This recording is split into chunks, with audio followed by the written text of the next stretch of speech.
सभी लोग जेआरएफ अड्डा पर तैयारी करना चाहते हैं तो जेआरएफ अड्डा के ऊपर आप सभी लोगों के लिए जो है वो कंप्लीट बैच आता है। अभी आप लोगों के लिए सिलेक्शन बैच चल रहा है जो कि आप सभी लोगों के यूजीसी नेट एग्जामिनेशन जून को टारगेट करेगा। 10 साल के previous year question, test series और क्रैश कोर्स, ये तीनों चीजें आपको इसमें मिल जाएगी।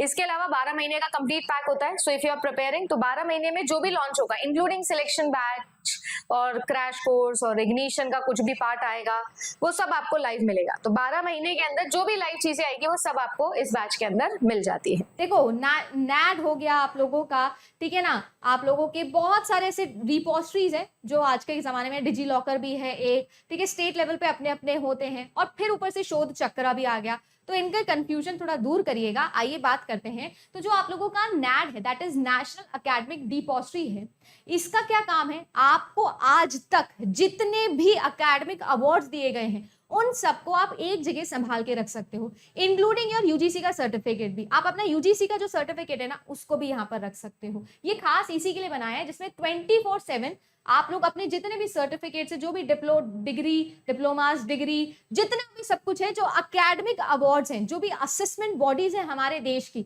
वो सब यहाँ से डायरेक्टली उठा के देख सकती है कि अच्छा इस बंदे के डिग्री में ये नंबर था, ये था, ये था, सब कुछ सिर्फ और सिर्फ एकेडमिक अवार्ड से रिलेटेड है ये सारी चीजें। तो आप यहाँ पर ये सारी चीजें रख सकते हो। अगर हम लोग बात करें तो जो नैट है वो सिर्फ और सिर्फ आप लोगों की रिट्रीवल की या एक्सेस करने की बात नहीं करता है, बट ऑल्सो आपकी जो स्टोरेज है, जो भी आपने स्टोर किया है, उसकी ऑथेंटिसिटी और वैलिडिटी भी बताता है।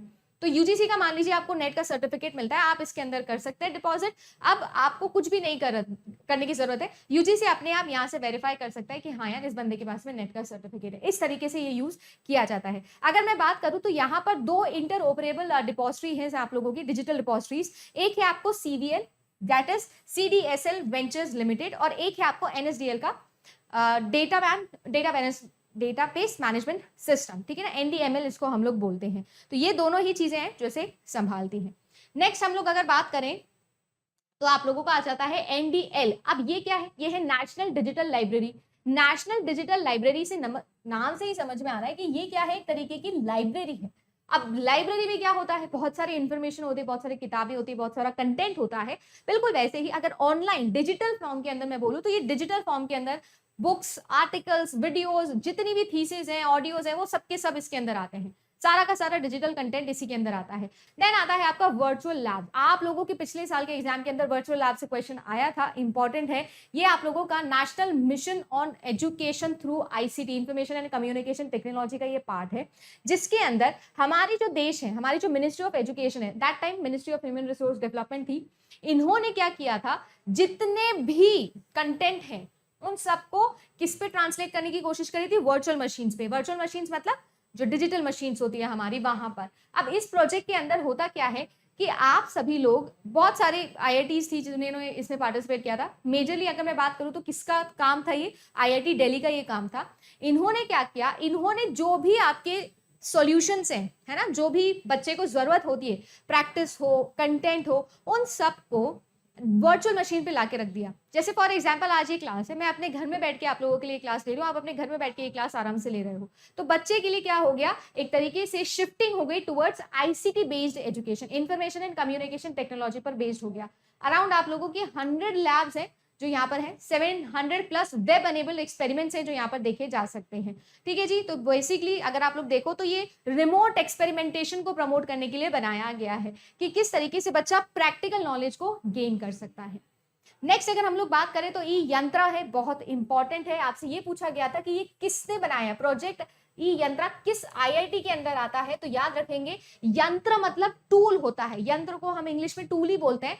तो ये क्या है, ये एक तरीके का टूल है जो रोबोटिक्स के लिए बनाया है। और रोबोटिक्स के नाम से जितने भी बच्चे सीएस वाले हैं वो तो अच्छे से जानते होंगे, हमारे देश की सबसे फेमस आईआईटी कौन सी है जो कंप्यूटर साइंस में जानी जाती है? वो है आईआईटी बॉम्बे। हर एक कंप्यूटर साइंस ग्रेजुएट का या पोस्ट ग्रेजुएट का सपना होता है कि वो आईआईटी बॉम्बे के अंदर जाए, क्योंकि हमारे देश की आईआईटी बॉम्बे जानी ही जाती है किसके लिए? सीएस के लिए। तो भाई इससे आप याद रख सकते हो कि यहाँ पर आईआईटी बॉम्बे का काम था।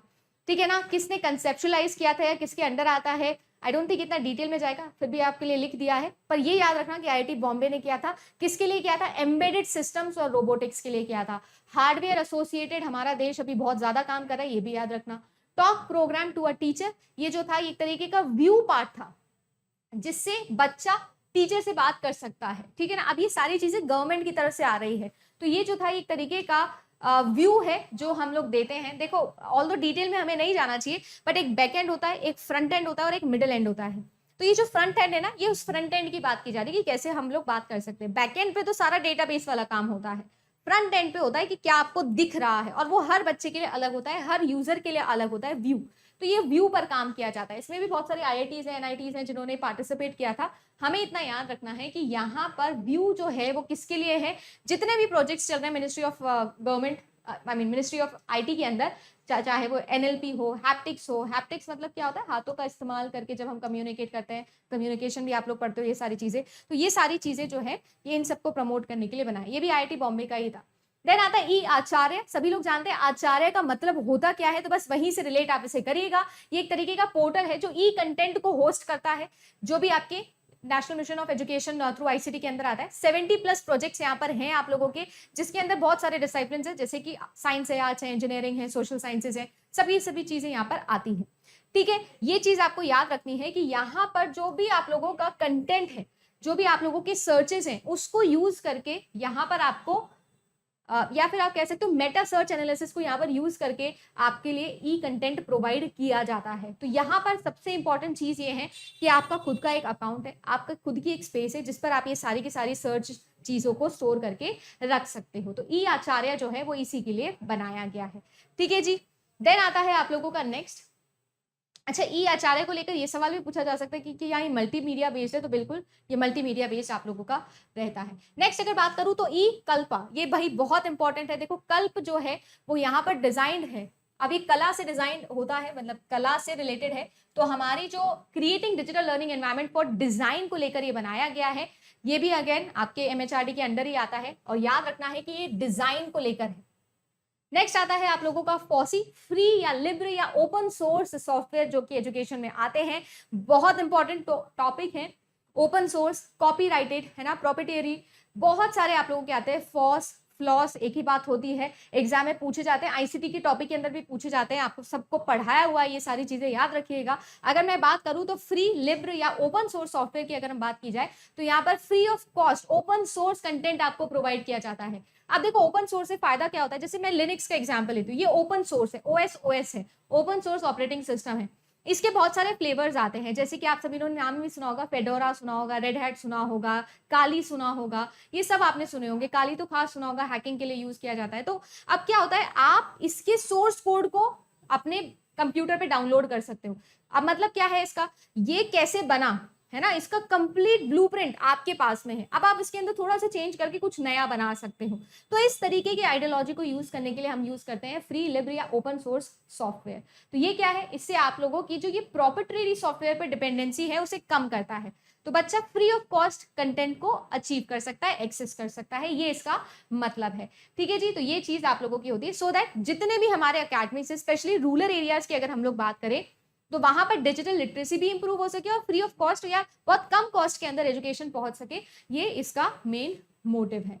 नेक्स्ट आता है विद्वान पोर्टल। मैं कई बार बता चुकी हूँ, बहुत इंपॉर्टेंट है, हर साल एग्जाम में मैच द कॉलम में, MSO में कहीं दिख जाता है आपको। हमारे देश के जितने भी बड़े बड़े रिसर्चर्स हैं, जितने भी लोग हैं जो बहुत इमिनेंट है अपनी फील्ड के अंदर, उन सब का डिटेल, वो कौन से प्रोजेक्ट में थे, अभी कौन से प्रोजेक्ट पे काम कर रहे हैं, उनका क्या आइडियोलॉजी है, क्या क्या उनकी थीसिस है, उनके आर्टिकल्स है, वो सब आपको इस पोर्टल पे मिलता है। आप जाके किसी का भी डाउनलोड कर सकते हो, पढ़ सकते हो, उनके नंबर्स भी होते हैं, कॉन्टैक्ट भी उनको आप लोग कर सकते हो। ये सारी चीजें आप लोगों को मिलती है, ये आपके बहुत काम की चीज है, क्योंकि आप लोग आगे जाके रिसर्च में ही जाने वाले हो। ये एक तरीके का डेटाबेस ही है जिसमें बहुत सारे एक्सपर्ट्स हैं, उनका पैनल है, और आप सभी लोगों को अपने फील्ड एमिनेंट जो है वो पब्लिकेशंस भी मिल जाते हैं। देन आता है आपका स्पोकन ट्यूटोरियल। देखिए स्पोकन ट्यूटोरियल जो है वो टॉक अ टीचर का ही क्या है, टॉक टू अ टीचर का ही एक इनिशिएटिव है, जिसके अंदर आप क्या कर सकते हो, बातचीत कर सकते हो। देखो स्पोकन ट्यूटोरियल जो है एक multi award winning educational content portal है, जहां पर फ्री और ओपन सोर्स तरीके से हम लर्निंग को लेके जा सकते हैं। अपनी डिजायर से, अपनी लैंग्वेज में आप लोग चीजें लर्न कर सकते हो, बात कर सकते हो, है ना, टीचर से बात कर सकते हो। ये सारी चीजें यहाँ पर आती है। This is not very very important, but ये चीज याद रखिएगा। देन आता है आप लोगों के लिए बादल। देखो बादल जो पोर्टल है वो बहुत ही ज्यादा इंपॉर्टेंट है, और बादल जो है वो किसके लिए यूज होता है, बादल का इंग्लिश ही होता है क्लाउड। तो ये है क्लाउड टेक्नोलॉजी पर बेस्ड, बहुत इंपॉर्टेंट है। क्लाउड में कई बार बता चुकी हूँ, आपके एग्जाम में 100% क्लाउड कंप्यूटिंग का एक सवाल देखोगे आप, पेपर 1 की बात कर रही हूँ। तो क्लाउड होता क्या है, क्लाउड एक तरीके का मेटाफर है जो हम यूज करते हैं इंटरनेट के लिए। इंटरनेट क्या है, नेटवर्क्स ऑफ नेटवर्क है। बेसिकली आप ये मान लीजिए ये एक तरीके का बड़ा सा डेटाबेस है, बड़ा सा रिपोजिटरी है, जिसके पास में दुनिया भर की सेवाएं हैं, बहुत सारी सर्विसेज हैं। अब आप सारी सर्विस को यूज कर सकते हो, या अपनी मर्जी से आप किसी भी सर्विस को यूज कर सकते हो। जितना यूज करो उतने हिसाब से पैसे दे दो। जैसे रेंट पे हम लोग रहते हैं, जितने दिन रहना है उतने दिन रहो, उसके अकॉर्डिंग पैसे दो और फिर आप लोग छोड़ सकते हो। आपकी ना कोई रिस्पॉन्सिबिलिटी, ना आपको खुद से कुछ बनाना है। इमेजिन जितना भी स्टार्टअप एनवायरमेंट है, स्टार्टअप इकोसिस्टम है, वो क्लाउड टेक्नोलॉजी पे ही चल रहा है, और क्लाउड के बिहाफ पर ही इतना ज्यादा आगे बढ़ गया है।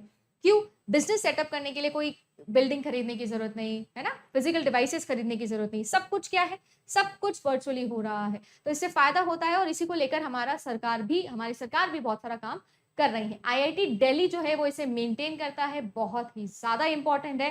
क्लाउड कंप्यूटिंग से सवाल आएगा, मैंने लास्ट क्लास में भी आपको ये चीज बोली थी। आस पास और सास, ये तीनों सर्विसेज है, इसकी फुल फॉर्म याद रख लीजिएगा, इंपॉर्टेंट है। Software as a service, platform as a service और इंफ्रास्ट्रक्चर एज अ सर्विस, 3 तरीके की मेजर फैसिलिटीज है जो क्लाउड कंप्यूटिंग हमको देती है। ठीक है ना, ये आप लोगों के काम की चीज। नेक्स्ट देखिए, अगर मैं बात करूं तो यहाँ पर ये जो डेटा सेंटर्स है, ये कौन होस्ट करता है, ये एनआईसी, नेशनल इंफॉर्मेटिक्स सेंटर जो है वो हैंडल करता है। ठीक है ना, बहुत सारे एग्जाम्स भी ये लोग कंडक्ट करते हैं। बेसिकली ये हमारे सरकार के जो बैकग्राउंड है ना, बैकग्राउंड काम होता है, जो बैकएंड का काम होता है, उसको संभालने का काम करते हैं। मिनिस्ट्री ऑफ आईटी के अंदर ही आता है ये। तो dynamic resource scheduling and power management आप लोगों के लिए हो सकता है। वर्क फ्लो को कैसे मैनेज करना है, वर्चुअल मशीन्स को, है ना। तो cloud computing is related to virtual machine. Virtualization का कॉन्सेप्ट कहाँ से आया, क्लाउड कंप्यूटिंग से आया। तो ये सारी की सारी चीजें आपको प्रोवाइड की जाती है। डायनामिक का मतलब क्या होता है, देखो ऑन द फ्लो है ना, या पे एज यू क्लिक, ये सारे टर्म्स किससे रिलेटेड है, सारी की सारी टर्म्स रिलेटेड है क्लाउड कंप्यूटिंग से, तो याद रखना। नेक्स्ट आता है आप लोगों का कि इस प्रोजेक्ट के अंदर, हमारे देश के अंदर इंफ्रास्ट्रक्चर सिस्टम और साथ ही साथ जो अकोमोडेशन सिस्टम है वो बहुत ज्यादा इंप्रूव हो गया है। साथ ही साथ याद रखें, ये जो है ये एक ओपन सोर्स प्रोजेक्ट है। जो बादल है वो ओपन सोर्स प्रोजेक्ट है, हमारे देश का आईआईटी दिल्ली इसको संभालती है। नेक्स्ट अगर बात की जाए तो फिर आता है आप लोगों का ज्ञान, that is global initiative of academics network, ये आप लोगों का आता है। इसमें आप याद रखिएगा, ये जो है ये एक ऐसा इनिशिएटिव है जो हायर एजुकेशन सिस्टम को इंप्रूव करने के लिए बनाया गया है, कि जितने भी हमारे देश की टेक्नोलॉजी कैपेसिटी है, जितनी भी साइंटिफिक कैपेसिटी है, उसको ग्लोबल लेवल पे हम क्या कर सकते हैं, लेके जा सकते हैं। अब आप सभी लोग जानते हो, जैसे फॉर एग्जांपल अगर आप लोगों को याद हो या आप लोगों ने पढ़ा हो, तो वर्चुअल रियलिटी का कॉन्सेप्ट, ऑगमेंटेड रियलिटी का कॉन्सेप्ट, हार्डवेयर डेवलपमेंट का कॉन्सेप्ट। एक छोटा सा एग्जांपल और देती हूँ कि आप सब लोग जानते हो एप्पल का जो हेडक्वार्टर है, या एप्पल की जो मैन्युफैक्चरिंग है वो भी अब हमारे देश के अंदर स्टार्ट हो जाएगी। गुड़गांव के अंदर प्लांट डला है। तो इससे क्या होता है, इससे हमारा टेक्नोलॉजी एनहांसमेंट होता है, हमारे देश की डिजिटल लिटरेसी भी इंक्रीज होने वाली है। क्यों, अब हम अपने लेवल पे क्या करते हैं, रिफॉर्म कर रहे हैं चीजों को। तो क्वालिटी रिफॉर्मेशन पर, है ना, किस तरीके से साइंटिफिक और टेक्नोलॉजी कैपेसिटी को हम हमारे देश की बढ़ा सकते हैं, उसके लिए ये बनाया गया है, जिसमें बहुत सारे साइंटिस्ट का एक पूल है जो इसे क्या कर रहे हैं, एनहांस कर रहे हैं, इसमें अपना योगदान प्रदान कर रहे हैं। तो इस तरीके से ये आपकी देश में, हमारे देश के अंदर जो भी टेक्नोलॉजी एनहांसमेंट है उसको पेस देता है, जिससे हमारे देश में जल्दी जल्दी टेक्नोलॉजी एनहांसमेंट होता है। ठीक है जी, ये भी रिसर्च का ही एक पार्ट हो जाएगा। अगर बात की जाए तो इसके बारे में थोड़ी चीजें यहाँ पर मैंने लिखी है, याद रखिएगा। अगर मैं बात करूँ तो उस टाइम पे जो एजुकेशन मिनिस्टर थी स्मृति जुबिन ईरानी, आप सब लोग जानते हैं, उन्होंने इस पर काफी काम किया था। नेक्स्ट अगर बात की जाए तो national institution ranking framework, NIRF, बहुत इंपॉर्टेंट है, बहुत ही ज्यादा। अब एनआईआरएफ होता क्या है, ये तो आप सब लोग जानते हो, एक रैंकिंग सिस्टम है। कौन नंबर 1 पे आया, कौन नंबर 2 पे आया और कौन नंबर 3 पे आया, कौन सी यूनिवर्सिटी नंबर 1 पे आई, कौन सा कॉलेज नंबर 1 पे आया। ठीक है, ये सब हमको पता होना चाहिए। आप लोगों को कमेंट करके मुझे बताना है, और जरूर से करिएगा। ठीक है ना, अगर आपको नहीं आता है तो बताइएगा, मैं जरूर कमेंट में आपको रिप्लाई करूंगी, या नया रैंकिंग का एक वीडियो जरूर मैं बनाने की प्लान कर रही हूँ, वो भी आप लोगों के सामने आ जाएगा सारी। एक तो QS, NIRF, ये दोनों रैंकिंग आप लोगों को याद रखनी है। तो वर्ल्ड लेवल पे भी और हमारे देश में भी, ठीक है जी, हमको पता होना चाहिए कौन टॉप पे चल रहा है। अगर बात की जाए तो इस फ्रेमवर्क के अंदर क्या क्या चीजें हैं या क्या क्या पैरामीटर्स हैं जो देखे जाते हैं, याद रखेगा, teaching learning resources, research and professional practices, graduation outcomes, outreach and inclusivity, और आप लोगों का परसेप्शन बहुत ही ज्यादा इंपॉर्टेंट है। पैरामीटर से क्वेश्चन आप लोगों के एग्जाम में बन सकता है, तो ये चीज आपको याद रखनी है। तो 5 पैरामीटर्स हैं जो हमको पता होने चाहिए। नेक्स्ट देखिए, फिर आता है आपका इम्प्रिंट, ये भी रिसर्च से रिलेटेड है। तो impacting research innovation and technology, ये जो है ये भी आप लोगों का IIT और IISc जो हमारे देश के 2 सबसे बड़े एजुकेशनल रिफॉर्म्स हैं, ये उनसे आया है, ठीक है ना। 2 हमारे देश के सबसे बड़े जो यूनिवर्सिटीज हैं, ये वहां से निकल के आया है। और इन लोगों ने किया क्या है, इन लोगों ने रिसर्च को कैसे एम्पावर करना है, कैसे हमारे देश के अंदर हम सेल्फ रेजिलेंट बन रहे हैं, हम अपने बिहाफ पर रिसर्च में आगे बढ़ना चाहते हैं, उसको लेकर इन्होंने क्या किया है, सिस्टम बनाए हैं। अब इसमें इन्होंने 2 मेन चीजें करी है जो मैंने यहाँ पर नोट भी करी है, आप लोगों को याद रखना है कि एक तो नई इंजीनियरिंग एजुकेशनल पॉलिसी बनाई जाए और एक रोड मैप बनाया जाए कि कैसे इंजीनियरिंग चैलेंजेस को फेस किया जाए। देखो, इंजीनियर का काम क्या होता है, बनाना, है ना, क्रिएट करना, मशीनरी बनाना, टेक्नोलॉजी बनाना, ये काम होता है इंजीनियर का। अगर ये काम बहुत अच्छे से होगा, ये हमारे देश में ज्यादा से ज्यादा इंजीनियर होंगे तो ज्यादा से ज्यादा हमारे देश में क्रिएटिविटी आएगी, नए आइडियाज आएंगे, नई टेक्नोलॉजी, नई मशीनरीज बनेंगी। ये इसका मेन मोटिव था, बहुत पुराना है ये, ठीक है, कई बार एग्जाम में भी पूछा जा चुका है, तो इसको आप याद रखिएगा। 2 इंपॉर्टेंट फोल्ड्स इसके आपको याद रखने हैं। नेक्स्ट आता है आपका साक्षात पोर्टल, ये मैंने आप लोगों से डिस्कस किया था जब आई थिंक हमने डिजिटल इनिशिएटिव का मैंने एक वीडियो बनाया था कि कौन सी वेबसाइट पे आप जाके देख सकते हो। तो वहीं से आता है दीक्षा पोर्टल, साक्षात पोर्टल, विद्वान पोर्टल, ये सब मैंने आप लोगों से डिस्कस किए थे, ई पाठशाला, ये सारी चीजें, तो ये भी याद रखनी है आप लोगों को। तो वन स्टॉप एजुकेशन पोर्टल है जो कि साक्षात नाम के प्रोजेक्ट के अंदर आता है। दीक्षा पोर्टल की फुल फॉर्म अभी थोड़े टाइम पहले मैंने पिछले वीडियो में भी आप लोगों को बताई थी, कल ही डाला था वो वीडियो भी, तो उसे भी आपको याद रखना है। अब यहाँ पर क्या होता है, यहाँ पर आप लोगों के लिए जो आपका कंटेंट एडवाइजरी कमेटी है, CAC है, वो क्या देता है, रिस्पेक्टिव सब्जेक्ट्स में आपको कंटेंट देता है। अब ये आता कहाँ से, ये आपका KVS से आता है, ये आपका NVS से आता है, NIOS से आता है, NCERT से आता है, इनके थ्रू आता है। और भी बहुत सारे NGOs हैं जो यहाँ पर आते हैं फ्री ऑफ कॉस्ट आपका कंटेंट आपको प्रोवाइड करने के लिए। स्कूल लेवल पे इसको बहुत ज्यादा मान्यता दी जाती है। अगर बात की जाए तो इसका काम ये है कि 50 करोड़ लोगों को फायदा यहाँ से मिल जाए, ठीक है ना। ये सारी चीजें साइबर स्पेस से रिलेटेड है कि कैसे हम लोग ऑनलाइन चीजें पहुंचा रहे हैं। देन अरिया होता है आप लोगों का Atal ranking of institution on innovation achievements, ये भी एक तरीका का रैंकिंग सिस्टम है इनोवेशन और एंटरप्रेन्योर डेवलपमेंट के लिए इसे बनाया गया है, यही इसकी खास बात है। इसके अगर मैं बात करूं कौन कौन से चीजें हैं जो यहाँ पर देखी जाती है, तो देखो यहाँ पर ना budget expenses to support and revenue generated कितना किया गया है किसी के द्वारा, then infrastructure and facility support कितना दिया गया है, कितने स्टार्टअप्स हैं, और फिर अवेयरनेस एक्टिविटीज कि आपने क्या आइडिया क्रिएट किया, कितना इनोवेशन है, इनके बिहाफ पर यहाँ पर रैंक प्रोवाइड की जाती है। तो ये 7 पैरामीटर्स हैं जो हम लोगों को याद रखने हैं, आप लोगों के एग्जाम में पूछे जाते हैं, जैसे जो अभी मैंने बताए और आगे के ये सारे भी कि क्या क्या चीजें इसके अंदर इंक्लूड होती है। अब आप लोगों से MSO बना देगा और बोलेगा कौन सी इंक्लूड नहीं होती, तो आपको पता होना चाहिए कौन सा इंक्लूड नहीं होता है। नेक्स्ट अगर बात की जाए तो डिजी लॉकर, देखो एक और आ गया डिजी लॉकर, अभी हम लोगों ने पढ़ा था कि आपका NAC क्या काम करता है। तो डिजी लॉकर क्या है, ये एक तरीके का वेरिफिकेशन, डॉक्यूमेंटेशन और सर्टिफिकेशन प्लेटफॉर्म है जो आपके डिजिटल वे के अंदर क्या करता है, आपके डॉक्यूमेंट्स को सेव करके रखता है।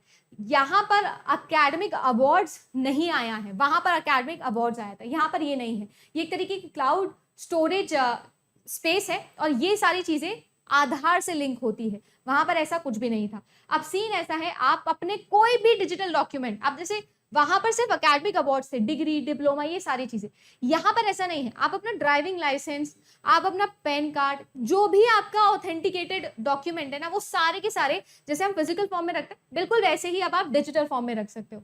तो ये काइंड ऑफ आप लोगों का पर्सनल वॉलेट है वहां पर, या क्लाउड वॉलेट, ई वॉलेट भी बोल सकते हो आप इसको, ये वो है, वो नहीं है। वो तो सिर्फ और सिर्फ आपकी एजुकेशन से रिलेटेड, आपके एकेडमिक अवार्ड से रिलेटेड होता है। होपफुली आपको डिफरेंस क्लियर हो गया होगा। और बाकी जो आप लोग कंफ्यूज होते हैं वो रिसर्च के डॉक्यूमेंट से रिलेटेड होता है। तो तीनों अलग चीजें हैं। चक्र जो है वो सिर्फ रिसर्च वाले पार्ट तक लिमिटेड है, शोध चक्र, और आपका ये जो आपका NDC है, ये अलग है आप लोगों का, और ये जो आपका डिजी लॉकर है ये अलग काम करता है। तो होपफुली ये तीनों डिफरेंट चीजें आप लोग अच्छे से याद रखोगे, इसमें आप सारी चीजें रख सकते हो।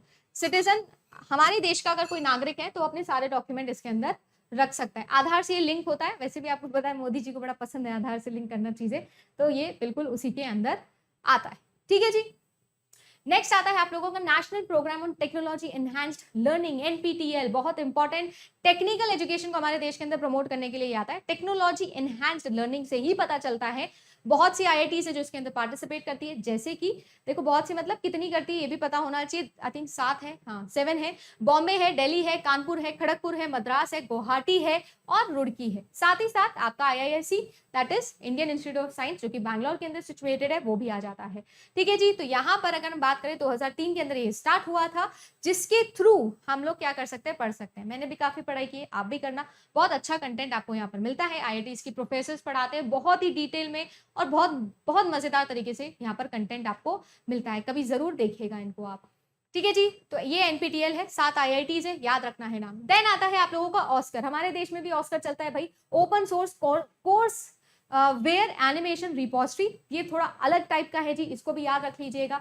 आज तक नहीं पूछा है, क्या पता आप पूछ ले आप लोगों से। तो प्रोजेक्ट ऑस्कर जो है ये क्या करता है, एक तरीके की वेब बेस्ड इंटरैक्टिव एनिमेशन और सिमुलेशन टेक्नोलॉजी के थ्रू आपको एक नया वैरायटी और एक नए तरीके से, इनोवेटिव तरीके से सीखने का मौका देता है। अब सिमुलेशन क्या होता है आप सभी लोग जानते हो, हम लोग फिजिबिलिटी स्टडी में भी पढ़ते हैं, पायलट स्टडी में भी पढ़ते हैं।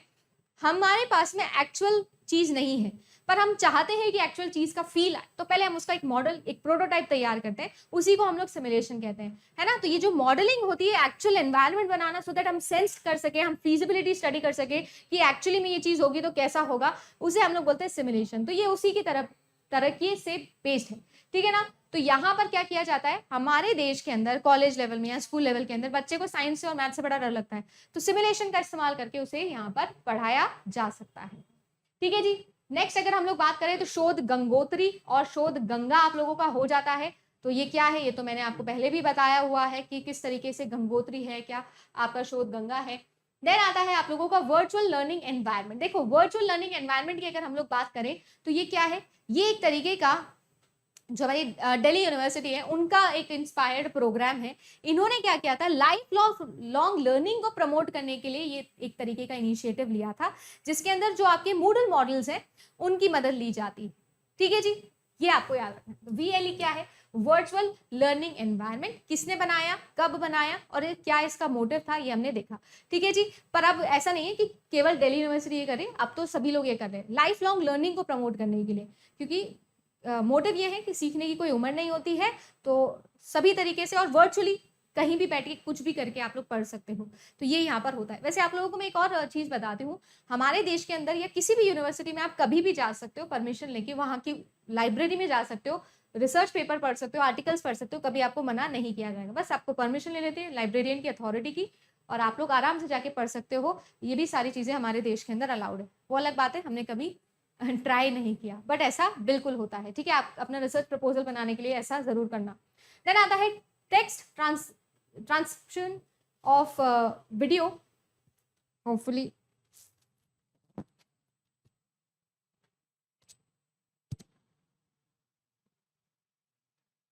हाँ जी।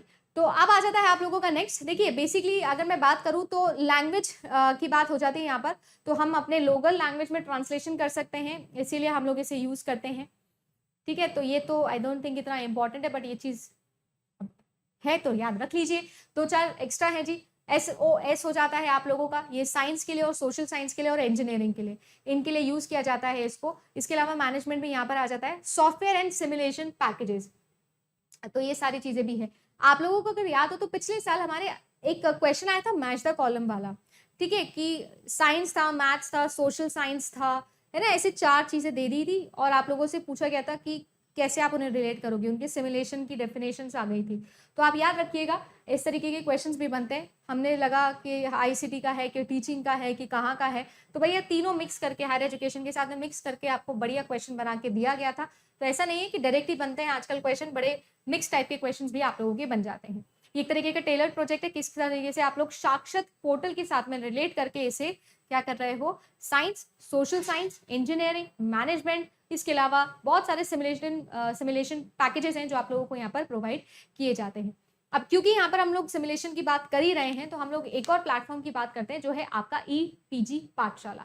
ये पाठशाला के बारे में मैंने बताया था, दीक्षा पोर्टल हो गया आप लोगों का, ये आप लोगों का साक्षात पोर्टल हो गया, पाठशाला हो गया, ये सारे के सारे हम लोगों ने ऑलरेडी वेबसाइट पे देखे भी थे। मैंने लास्ट जो वीडियो बनाया था इस पर उसमें बताया था आपको। इसमें अराउंड 70 सब्जेक्ट्स हैं और अलग अलग डिसिप्लिन के हैं। सोशल साइंस भी है, आर्ट्स भी है, फाइन आर्ट्स भी है, ह्यूमैनिटीज भी है ना, मैथमेटिकल और नेचुरल साइंस भी है, लिंग्विस्टिक है, सारी की सारी चीजें जो हम लोगों को यहाँ पर प्रोवाइड की जाती है रिसर्च एंड डेवलपमेंट को आगे प्रमोट करने के लिए।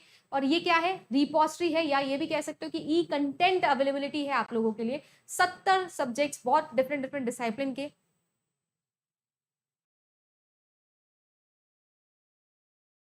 आप लोगों को यहाँ पर दिए जाते हैं। ठीक है जी। अब जो नेक्स्ट टॉपिक अपन पढ़ेंगे ना डिजिटल इनिशिएटिव्स के अलावा, वो अपन पढ़ेंगे आपका NEP, national education policy. National education policy बहुत जरूरी है और जो लेटेस्ट वाली है वो बहुत जरूरी है। हमारे देश के अंदर जो पहली नेशनल एजुकेशन पॉलिसी आई थी वो कब आई थी, दूसरी एजुकेशन पॉलिसी कब आई थी, क्योंकि ये जो है 2020 में तीसरी नेशनल एजुकेशन पॉलिसी भारत की आई है। क्या पहली नेशनल एजुकेशन पॉलिसी 1968 के अंदर आई थी, दूसरी जो है वो 1986 में आई थी? पहले तो आप ये बोलिए यस और नो। पहले तो आप मुझे ये बताइए यस और नो। क्वाड्रेंट्स अलग बात है, कार्डिनल प्रिंसिपल्स अलग बात है और कोऑर्डिनेटर्स अलग बात है। ठीक है, तीनों अलग चीजें हैं। 1968, 1986 एंड 2020।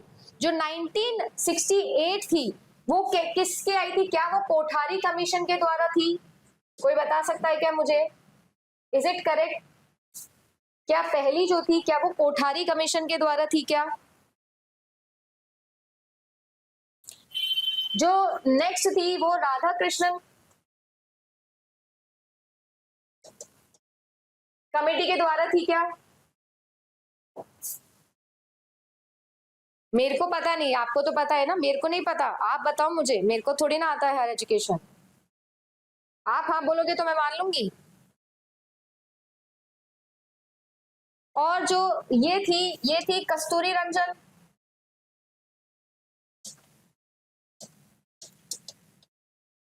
क्या मैंने सही बोला है कि उल्टा बोला है कि सीधा बोला है? बताओ भाई।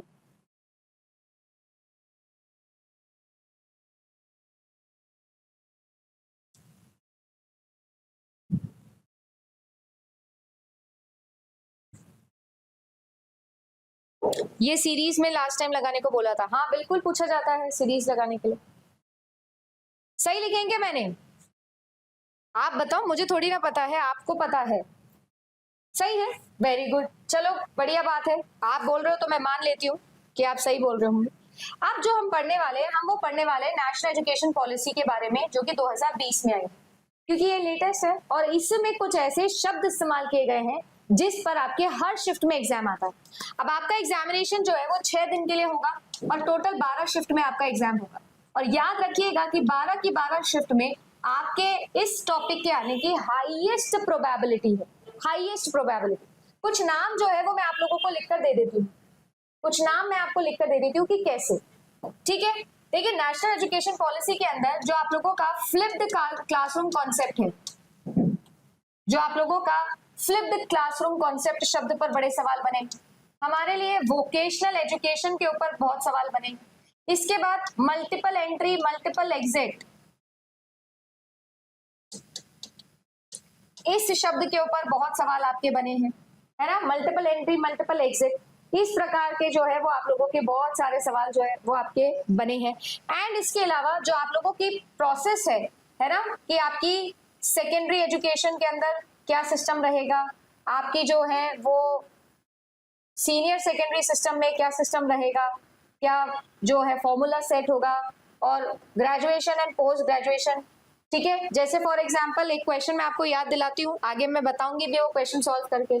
आपसे ये बोला था कि जो हमारी डिग्री है, डिग्री कोर्स, वो मिनिमम कितने ईयर की होगी अब से, और मैक्सिमम जो है वो कितने ईयर की होगी।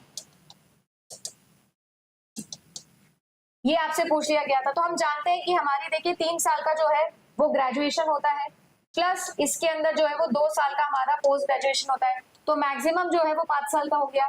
फिर इसके अलावा 3 साल का ग्रेजुएशन और 1 साल का पोस्ट ग्रेजुएशन करके 4 साल की डिग्रीज भी हो सकती है, या फिर आप क्या कर सकते हो 4 साल का जो है वो एक इंटीग्रेटेड प्रोग्राम भी कर सकते हो। याद है क्या? सो 3 to 5 years। सो इस प्रकार के सवाल जो है वो अपन करना आप सीखेंगे। तो मैं कुछ इंपॉर्टेंट बातें आपको एजुकेशन पॉलिसी की जो है वो नोट डाउन करवा देती हूँ, कृपया करके आप जो है वो इसे याद रखिएगा। अगर बात की जाए तो नेशनल एजुकेशन पॉलिसी की जो टाइमलाइन है वो हम लोग अब देखेंगे, ठीक है? सब रेडी हो? अब एक बार सब लोग फटाफट से थम्स अप दे देंगे लाइव चैट के अंदर, सभी लोग वीडियो को लाइक कर देंगे, ठीक है? और अगर आप शेयर कर सकते हो तो जरूर शेयर भी कर दीजिएगा। अब सबसे पहले हम लोग बात करते हैं, हमारा पहला 1948-49 का समय था जब यूनिवर्सिटी एजुकेशन कमीशन आया था।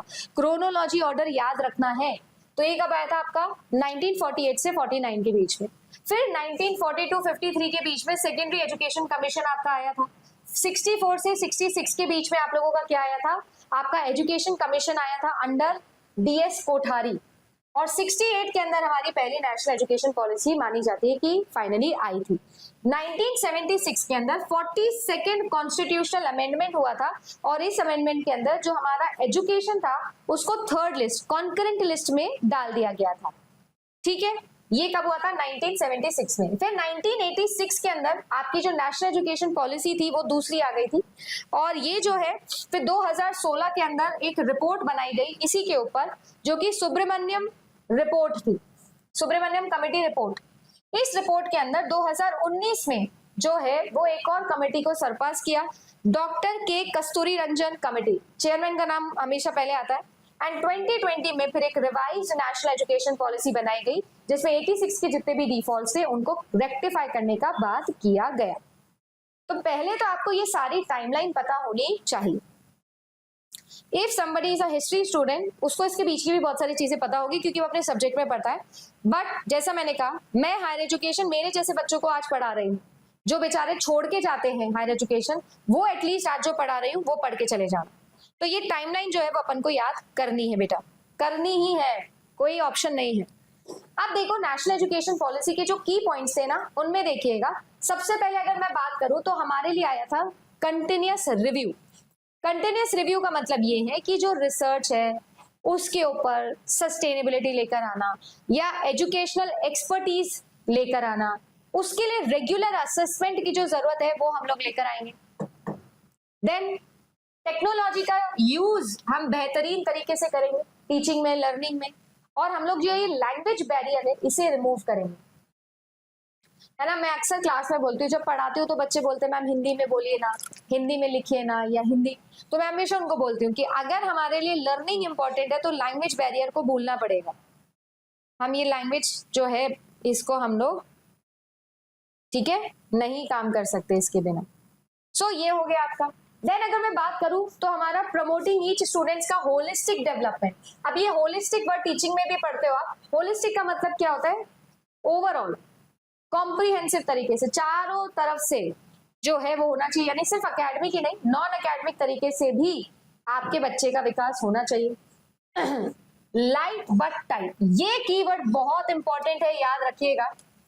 ये रेगुलेटरी फ्रेमवर्क आया था जिसकी वजह से इंटीग्रिटी और ट्रांसपेरेंसी एजुकेशन सिस्टम में लाई जाएगी। लाइट बट टाइट, आपने अब देखा भी होगा कि हमारे देश के अंदर जो एनसीईआरटी है, जो सीबीएसई है, उसने भी अपनी टेक्स्ट बुक या अपने जो ग्रेडिंग सिस्टम है उसे चेंज कर दिया है, राइट? अब जो है वो आपको मार्क्स के बिहाफ पर नहीं दिया जाता है असेसमेंट। अब जो है ओवरऑल क्वालिटेटिव फ्रेमवर्क बना दिया गया है, इम्प्लीमेंट कर दिया गया है एनसीईआरटी के द्वारा। अब जो स्कूल बच्चा है, जो छोटे बच्चे होते हैं, उनका असेसमेंट सिर्फ नंबर से नहीं आएगा कि 50 में से 40 आए तो इंटेलिजेंट, 50 में से 20 आए तो नहीं इंटेलिजेंट नहीं है, नहीं, ऐसा नहीं। क्वालिटेटिव असेसमेंट जो है उसे इंट्रोड्यूस किया गया था ट्रांसपेरेंसी इंप्रूव करने के लिए, ठीक है? तो लाइट बट टाइट। फ्लेक्सिबिलिटी, कि बच्चा जो है वो क्या कर सकता है, अपनी खुद की ट्रेजेक्टरीज और प्रोग्राम्स एज पर इंटरेस्ट ले सकता है। जैसे मैं कंप्यूटर साइंस की एक स्टूडेंट हूँ और मुझे ज्योग्राफी में बहुत इंटरेस्ट है, मतलब इन जेन्युइनली बता रही हूँ कि मेरे को ज्योग्राफी बहुत अच्छी लगती है ना? और मैं, अगर कोई मेरा रेगुलर स्टूडेंट हो तो पता होगा, मैं अक्सर ज्योग्राफिकल फ्रंट पे कुछ होता है तो, या कैपिटल्स और देश दुनिया के बारे में, माउंटेन्स के बारे में बड़ी बात करती रहती हूँ क्योंकि मेरा इंटरेस्ट का टॉपिक है वो। बट मैंने उसे कभी भी 10th के बाद पढ़ाई नहीं, क्योंकि मैंने तो साइंस ली थी, साइंस में कभी ज्योग्राफी आई नहीं। फिर मैंने उसके बाद में मेरा टेक्निकल एजुकेशन किया, कंप्यूटर साइंस पढ़ा, तो कभी आया ही नहीं। बट अब ऐसा नहीं है बच्चे के पास। अगर कोई एक ऐसा बच्चा है जो क्या करना चाहता है, जो मैम पॉलिटिकल साइंस के साथ में मैथमेटिक्स पढ़ना चाहता है, तो वो पढ़ सकता है। कंप्यूटर साइंस पढ़ना चाहता है, हिस्ट्री के साथ में पढ़ सकता है। ये चीज आपकी अब कैसी हो गई है, डिग्री में भी इंक्लूड हो गई है। सो फ्लेक्सिबिलिटी आ गई। देन आता है आप लोगों का जो इनोवेशन है उसे एनकरेज करना, out of the box ideas के ऊपर काम करना, गुड गवर्नेंस, एम्पावरमेंट, ऑटोनॉमी जैसी चीजों के ऊपर फोकस करना, है ना। Recognising, identifying and fostering the unique capability of each student, यही है वो जिसको बोलते हैं क्वालिटेटिव फ्रेमवर्क बनाना। अगर एक बच्चे को आप क्वालिटेटिव वे से एनालाइज करोगे, असेस करोगे, तब आपको पता चलेगा कि जरूरी नहीं है मैम कि हम जो है वो क्या करें, हम जो है वो हर बात पे बच्चे को मार्क्स के अकॉर्डिंग ही जज करें, है ना। जरूरी नहीं है कि बच्चा बस मार्क्स के अकॉर्डिंग ही जज किया जाए।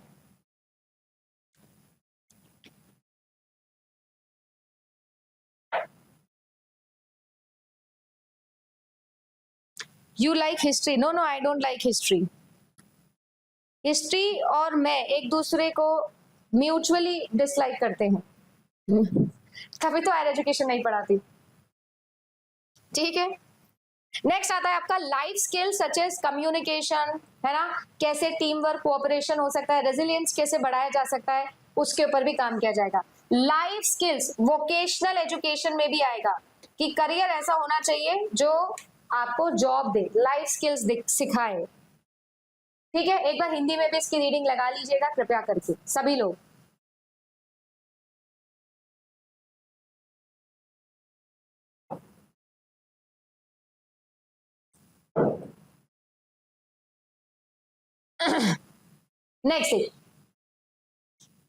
नेक्स्ट आता है हमारे लिए कि हमारे पास में ये जो नेशनल एजुकेशन पॉलिसी 2020 थी ना, इसके कुछ फाउंडेशन पिलर्स हैं जो आपको पढ़ने हैं।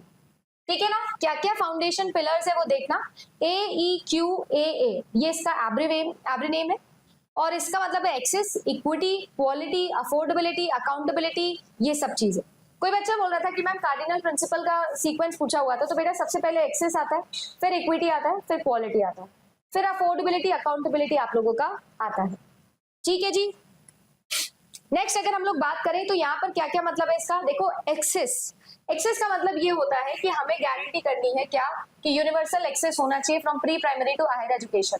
हम ये चाहते हैं कि 2030 तक 100% ग्रॉस एनरोलमेंट रेशियो हमारा हो जाना चाहिए स्कूल एजुकेशन में।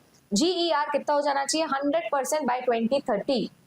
Flexible entry option, exit option बच्चे को दे दिए जाएंगे हायर एजुकेशन के अंदर, ये मैं बता चुकी हूँ आपको। देन आता है इक्विटी। इक्विटी ये कहता है कि बच्चे को जो है वो डिस्क्रिमिनेट नहीं किया जाए, इंक्लूजन होना चाहिए socially and economically disadvantages groups का भी। ठीक है, बच्चों को, लड़कियों को, रूरल पॉपुलेशन को, है ना, इन सबको भी क्या मिलना चाहिए, एजुकेशन का बराबर हक मिलना चाहिए। तो ये जो गैप है उन सबको हम तोड़ेंगे और अच्छा क्वालिटी एजुकेशन सब बच्चे तक पहुंचाएंगे। देन आता है आप लोगों का क्वालिटी। क्वालिटी का मतलब होलिस्टिक डेवलपमेंट लर्नर का होना चाहिए। बच्चे के अंदर क्रिटिकल थिंकिंग, शब्द याद रखिएगा, critical thinking, creativity, multi disciplinary education जो है उसको एम्बाइब करवाना है। मल्टी डिसिप्लिनरी जैसे समझ गए ना, CS का बच्चा ज्योग्राफी पढ़ सकता है ना, इस तरीके से। नेक्स्ट आता है अफोर्डेबिलिटी। हर चीज जो है वो कैसी होनी चाहिए, अफोर्डेबल प्राइसेस में आप तक पहुंचनी चाहिए। सोसाइटी के अंदर हेल्प, फाइनेंशियल सपोर्ट के तौर पर, स्कॉलरशिप के तौर पर, अंडर प्रिविलेज स्टूडेंट्स को जो है वो भरोसा दिया जाना चाहिए कि उन्हें जो है वो कोई भी इकोनॉमिक बैरियर फील नहीं होगा उनकी पढ़ाई के दौरान, है ना। बहुत सारी स्कॉलरशिप्स देश में चलती हैं। देन आता है अकाउंटेबिलिटी। अकाउंटेबिलिटी जैसे मैंने बोला, लाइट पर टाइट फ्रेमवर्क का इस्तेमाल करके बच्चे के लिए ट्रांसपेरेंसी और इंटीग्रिटी को मेंटेन करना। सो ये आप लोगों का है AEQAA, very important foundation pillars of national education policy 2020, है ना। अब ये जो पूरा ट्रांसफॉर्मेशन था, जो पूरा करिकुलम और आप लोगों का जो पेडेगॉजिकल, क्या बोल रही हूं मैं, पेडागॉगिकल स्ट्रक्चर्स में, है ना, टंग ट्विस्टर बना दिया पेडागॉगी को मैंने।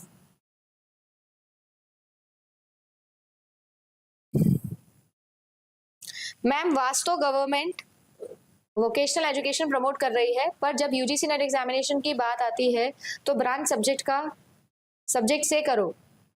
देखो यही तो बोल रही हूँ मैं कि अगर इमेजिन करो कि ऐसा हो जाएगा कि कोई एक बच्चा जो है मल्टी डिसिप्लिनरी पढ़ रहा है, अच्छी बात है पढ़ रहा है, बट अगर किसी को क्वालिटी इंश्योर करनी, कोई बच्चा पीएचडी करना चाहता है, इमेजिन करो कल को असिस्टेंट प्रोफेसर बनना चाहता है, तो ऐसा तो नहीं हो सकता है ना कि उसने ग्रेजुएशन में कुछ पढ़ा, पोस्ट ग्रेजुएशन में कुछ पढ़ा और उसके बाद पीएचडी किसी और में करी। तो बात सही है मल्टी डिसिप्लिनरी होना चाहिए, पर उसके साथ साथ क्वालिटी एजुकेशन भी तो होना चाहिए।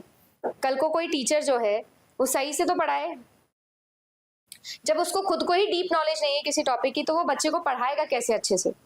ओके, तो पेडागॉगिकल स्ट्रक्चर पे आ जाओ। टंग ट्विस्टर खेल लिया मैंने। आप देखिए भाई, सबसे पहले जो अभी आप देखो कि एकेडमिक स्ट्रक्चर अभी कैसा था अपना, देखो वो था कि आप 2 साल और 10 साल, सो 2+10 वाले लेवल पे हम लोग चलते थे। ठीक है, फिर नया एकेडमिक स्ट्रक्चर हमने बोला नहीं, आप 4 साल पे जाइए 9 to 12, फिर 3 साल, मतलब नीचे से चल रहे हैं ना हम, तो आपका 3 साल, फिर 2 साल, फिर 3 साल, फिर 3 साल और फिर 4 साल। सो ये आप लोगों का जो है वो सिस्टम चलना चाहिए था। अब बात ऐसी आ जाती है कि जो फाउंडेशनल था वो 5 साल का हो गया, फिर आपका जो कौन सा होता है प्रिपरेटरी सिस्टम होता है वो 3 साल का, फिर उसके बाद सेकेंडरी में और आप लोगों के सीनियर सेकेंडरी में। सो आपका 5+3+3+4 सिस्टम होता था। इसके अलावा 3 साल आंगनवाड़ी, प्री स्कूल या ऐसा कुछ होता था, 12 साल स्कूल का होता था, तो टोटल 15 साल का आपका होता था। अब अगर बात की जाए तो यहाँ पर क्या चेंजेस है, देखो फाउंडेशनल स्टेज को 5 साल दे दिया है, प्ले एक्टिविटी एंड एवरीथिंग, जो बच्चा सिर्फ होता है ना टिफिन खाने के लिए स्कूल जाता है, ये वो वाला। देन आपका आता है प्रिपरेटरी लेवल, जो कि आता है आप लोगों का जिसमें बच्चा डिस्कवर करता है, एक्टिविटी बेस्ड लर्निंग होती है, तो दैट इज 3। फिर मिडिल स्टेज आती है जिसमें एक्सपीरियंशियल लर्निंग बच्चे को दी जाए, साइंस, मैथ्स, आर्ट्स ये सब पढ़ाया जाए, social science, humanities. And then आपका 4 साल का क्या होना चाहिए, सेकेंडरी स्टेज होना चाहिए, जिसमें बच्चा मल्टी डिसिप्लिनरी स्टडी कर सकता हो, है ना, क्रिटिकल थिंकिंग, फ्लेक्सिबिलिटी, और स्टूडेंट अपने चॉइस की सब्जेक्ट को पढ़ सके। तो ये आप लोगों का जो है वो नया एकेडमिक स्ट्रक्चर है, 5+3+3+4। क्या नाम है, कैसे इसकी मैचिंग करनी है, ये सब जो चीजें है ना, ये भैया बहुत ज्यादा जरूरी है, कृपया करके इसको आप याद रख लीजिएगा।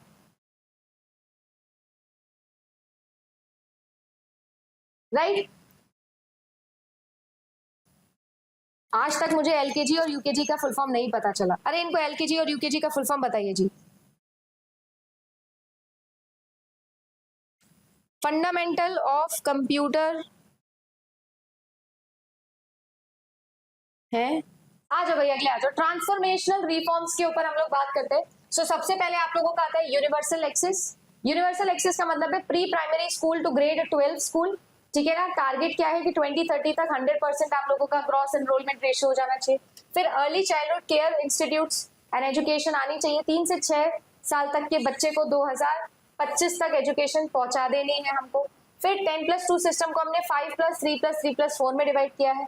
प्री प्राइमरी को 5 साल दिए हैं ताकि स्टूडेंट जो है वो अच्छे से पढ़ाई कर सके, अच्छे से बेसिक्स इंप्रूव कर सके। एंड देन नेशनल मिशन आपका आया था कि कैसे लिटरेसी और न्यूमरेसी को हम लोग आगे बढ़ावा दे सकें, right. So early language, mathematical skills बच्चे को सिखाई जाएगी 1 से 3 साल की ग्रेड के अंदर 2025 तक। फिर मल्टीलिंग्विज्म आपका प्रमोट किया गया कि मल्टीपल लैंग्वेज के अंदर इंस्टीट्यूशन में जाना चाहिए। बच्चा जो है क्लास 5वीं तक जो है वो अपनी मर्जी से अपनी मदर टंग में पढ़ाई कर सकता है ना, और 8वीं तक भी पढ़ सकता है।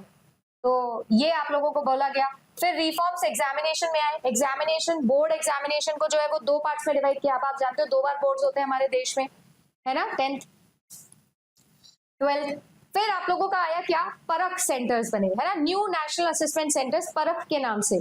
और ये क्या करता है, ये बताता है कि बच्चे का पैन इंडिया असेसमेंट करके रिजल्ट देता है। परख भी पूछा जाता है आपके एग्जाम के अंदर। देन आता है teachers recruitment and career path, जिसके अंदर बच्चा जो है वो NPST, अभी हमने क्वेश्चन सॉल्व किया था इसका और मैंने फुल फॉर्म भी पूछी थी, national professional standard for teachers, 2022 में डेवलप किया गया। फिर स्टैंडर्ड सेटिंग की गई कि किस तरीके से स्टेट स्कूल्स के अंदर जो है और अच्छी एजुकेशन जानी चाहिए, उनका एग्रीडेशन लेकर आए हम। Vocational education very very important, by 2025 at least 50% जो स्टूडेंट्स हैं उनको वोकेशनल एजुकेशन का एक्सपोजर दिया जाना चाहिए। ये चीज जो है आपकी नेशनल एजुकेशन पॉलिसी में लिखी गई।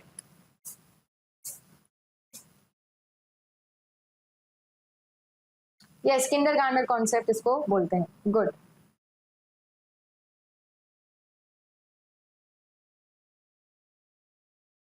फॉन्ट ठीक है ना, मतलब कोई प्रॉब्लम तो नहीं है? बता दो भाई थम्स अप करके।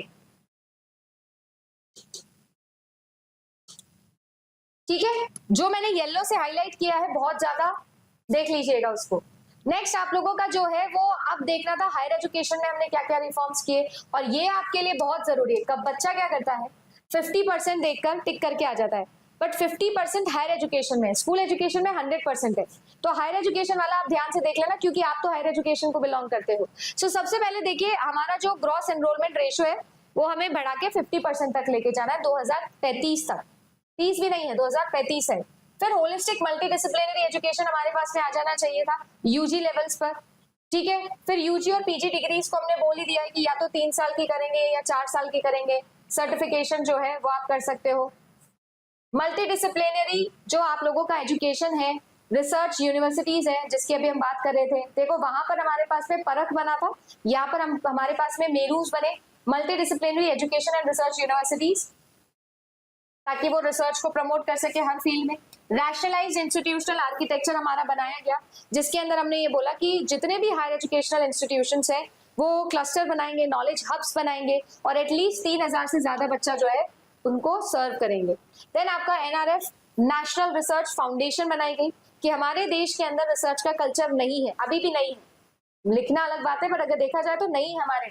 आज भी हमारे देश में बच्चा पीएचडी इसीलिए कर रहा है ताकि असिस्टेंट प्रोफेसर बन जाए। ज्यादातर आप जेआरएफ इसीलिए करना चाहते हो कि आपको स्टाइपेंड मिलना स्टार्ट हो जाए। बहुत ही कम बच्चा होता है जो जेन्युइनली रिसर्च में हो, क्योंकि कल्चर नहीं है देश में रिसर्च का। पता है कि रिसर्च करने पर बहुत टाइम लगता है, और रिसर्च करने के बाद में जो है कोई ज्यादा रिजल्ट्स मैम हमको मिल रहे नहीं है ना, अच्छी नौकरियां मिल रही नहीं है। तो वो सब चीजों को ध्यान में रखते हुए इन्होंने बोला कि हम और बेटर सोल्यूशन निकालने की कोशिश करेंगे।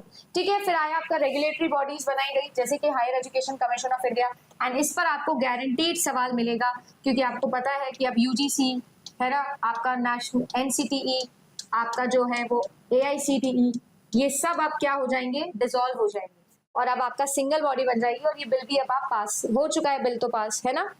टीचर एजुकेशन की हम बात करें तो उसके लिए कॉम्प्रिहेंसिव नेशनल करिकुलम फ्रेमवर्क बनाया गया आपका फॉर टीचर एजुकेशन। एजुकेशन के अंदर टेक्नोलॉजी को इंट्रोड्यूस किया गया, NETF national education technology forum बनाए गए। अडल्ट एजुकेशन के ऊपर काम किया गया कि 2030 तक 100% यूथ एंड अडल्ट लिटरेसी हमको अचीव करनी है। इंडिया की मेजर पॉपुलेशन अडल्ट है, तो अगर हमने ये कर लिया तो हमारे देश का जो लिटरेसी रेट है वो बहुत अच्छा हो जाएगा। इन्वेस्टिंग इन द फ्यूचर, हमने ये बोला कि हमारे एजुकेशन सेक्टर जो है उसके अंदर हम 6% जो है वो क्या करेंगे, अपने जीडीपी का श्रेय देंगे। और ये चीज अगर हो जाएगी, अभी तक तो हुई नहीं, जिस दिन हो जाएगी उस दिन बहुत बड़ी बात होगी। कोई मुझे बता सकता है कि अभी कितनी है, अभी एट करंट पोजीशन कितनी है बताओ?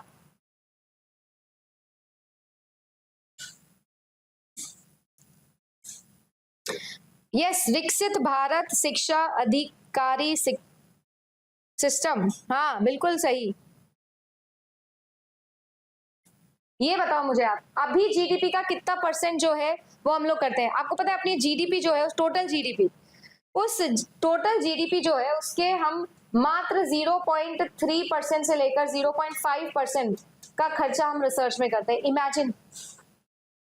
इमेजिन करिए। रिसर्च में नहीं पूछ रही हूं मैं आपसे एजुकेशन में पूछ रही हूँ। एजुकेशन में हम कितना खर्चा करते हैं अभी जीडीपी का, बताओ मुझे। 4.7%, 0.6 जो है वो आप बता रहे हो रिसर्च पर कितना खर्चा होता है।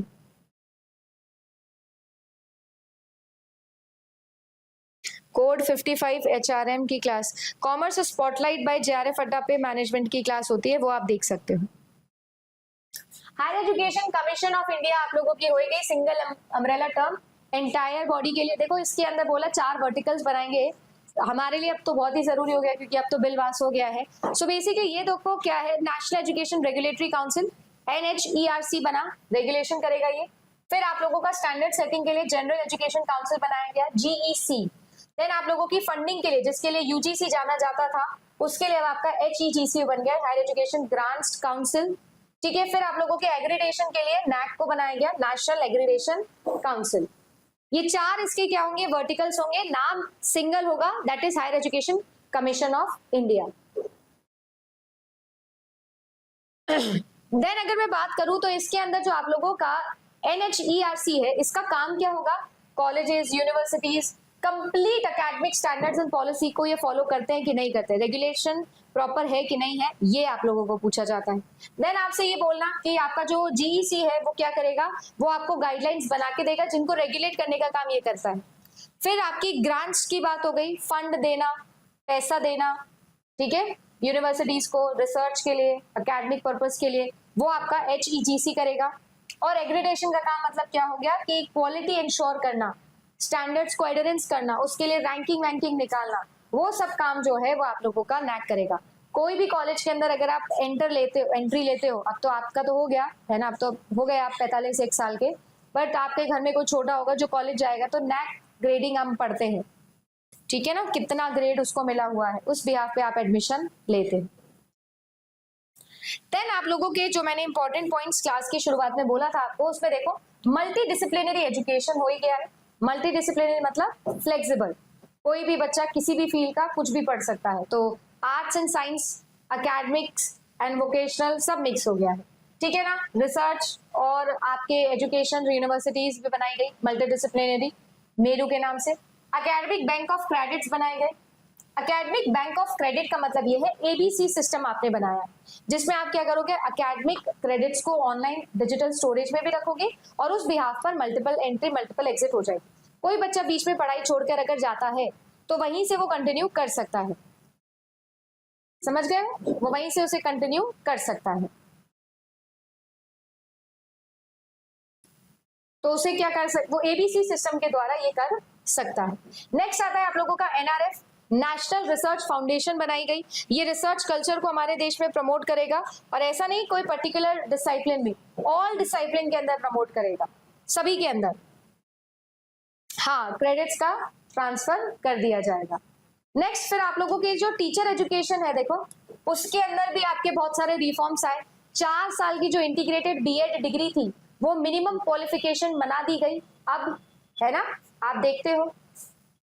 अभी आपने अगर न्यूज में सुना हो तो अभी 2-3 दिन पहले की न्यूज है कि पटना के अंदर, बिहार के अंदर जो है वो सारे के सारे जो कोर्सेज हैं, डिग्री कोर्सेज है, PG, उसको 1 साल का कर दिया है, 2 साल का भी नहीं रखा है। पहले 3 साल का था, उसको पहले 2 साल का किया, अब उस 2 साल को भी हटा के 1 साल का कर देंगे, ऐसा पटना की गवर्नमेंट बोल रही है।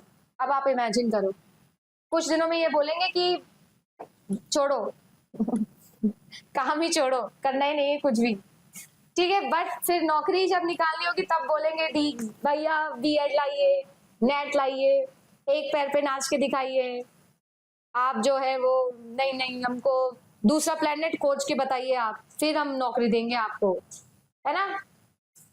तो देखो पढ़ने में बहुत अच्छी लगती है ये सब चीजें। एक मेरा दुख ये भी है हायर एजुकेशन के साथ, इसीलिए नहीं पढ़ाती, दुख होता है क्योंकि रिफॉर्म के नाम पे और डॉक्यूमेंटेशन के नाम पे तो इतनी बड़ी बड़ी बातें हमने लिख रखी है ना, पर करने की जब बात आती है तो करते हम कुछ है नहीं, कर हो रहा कुछ है नहीं, होता पाता है नहीं हमारे हायर एजुकेशन में कुछ, समझ रहे हो आप।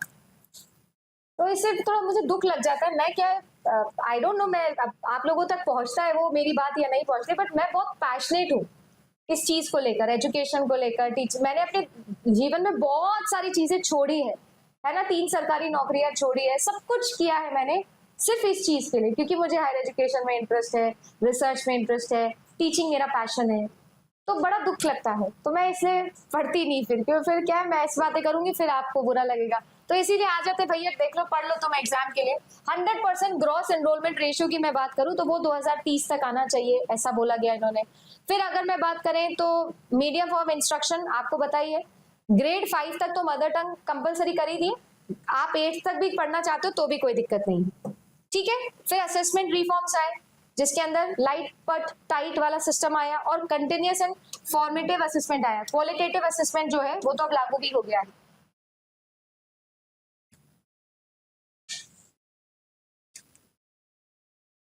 क्या?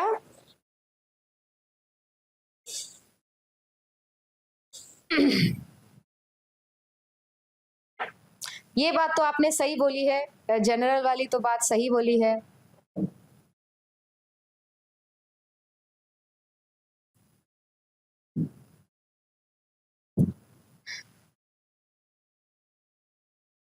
जम्मू में नो गवर्नमेंट जॉब्स। हाँ, अब अपन सब लोग यही करेंगे, नेट, जेआरएफ, पीएचडी, वीएचडी सब करके फटाफट सब लोग जो है वो चाय वाला कुछ प्रोग्राम करेंगे, 2-4 रोल्स रॉयस हम भी खरीदें, तभी हो पाएगा। नेक्स्ट देखिएगा, नेक्स्ट आता है आप लोगों का vocational education.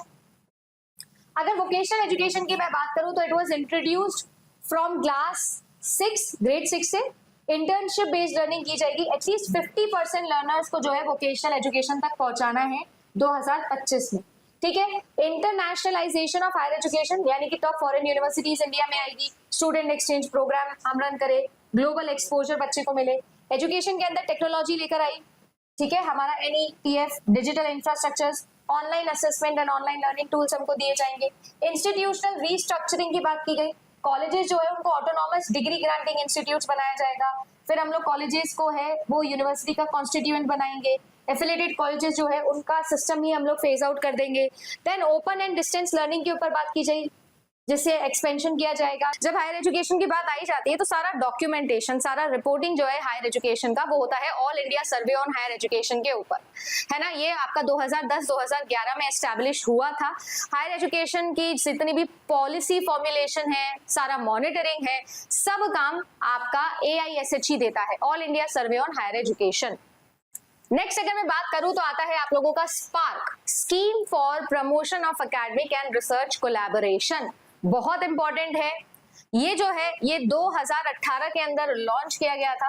As a name only suggest, इसका काम क्या है? इसका काम है इंटरनेशनल रिसर्च कोलैबोरेशन लेकर आना, ताकि ग्लोबल एकेडमिक पैरामीटर्स के ऊपर इंडिया का एजुकेशन सिस्टम भी अच्छा कर सके। अभी कुछ दिनों पहले मैंने आपको IIT दिल्ली वाला वीडियो दिया था। IIT दिल्ली का और क्वींसलैंड का इंटीग्रेटिंग प्रोग्राम आता है और ये हर साल आता है ना। मैंने भी सबसे पहले एडमिशन इसी में लिया था, सबसे पहला जो मेरा PhD एडमिशन हुआ था वो इसी प्रोग्राम में हुआ था 2020 में। तो ये जो है ये आप लोगों का उसी का एक एग्जाम्पल होता है। तो स्पार्क क्या होता है? Scheme for promotion of academic and research collaboration. Then आता है आपका इम्प्रिंट। इम्प्रिंट की फुल फॉर्म होती है impacting research innovation and technology.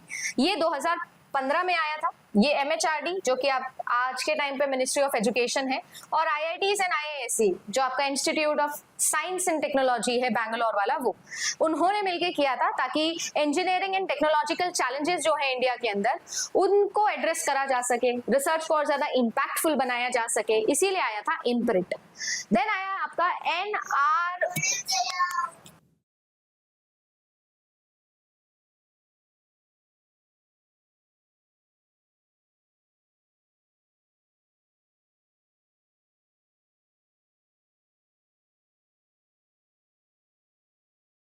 Then आता है आप लोगों का NROER, national repository of open educational research. 2013 में ये लॉन्च हुआ था, और ये जो है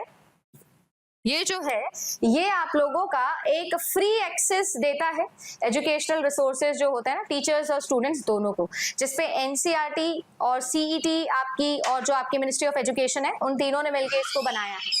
2013 के अंदर इसे लॉन्च किया गया था, ठीक है। सारे फुल फॉर्म्स और उनके इम्पोर्टेंस हमें पता होनी चाहिए।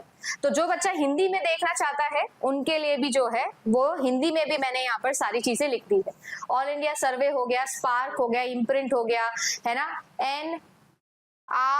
NROER हो गया, राइट। इन सबके मेजर पॉइंट जो आपको याद रखने हैं वो हो गया। तो यहाँ से मैच द कॉलम आएगा, यहाँ से आप लोगों के लिए इनके फुल फॉर्म्स वाला क्वेश्चन आएगा, मल्टीपल सिलेक्शन ऑप्शन वाला सवाल आएगा, सब कुछ आएगा, ठीक है जी। ये सब कुछ यहाँ से आने के चांसेस।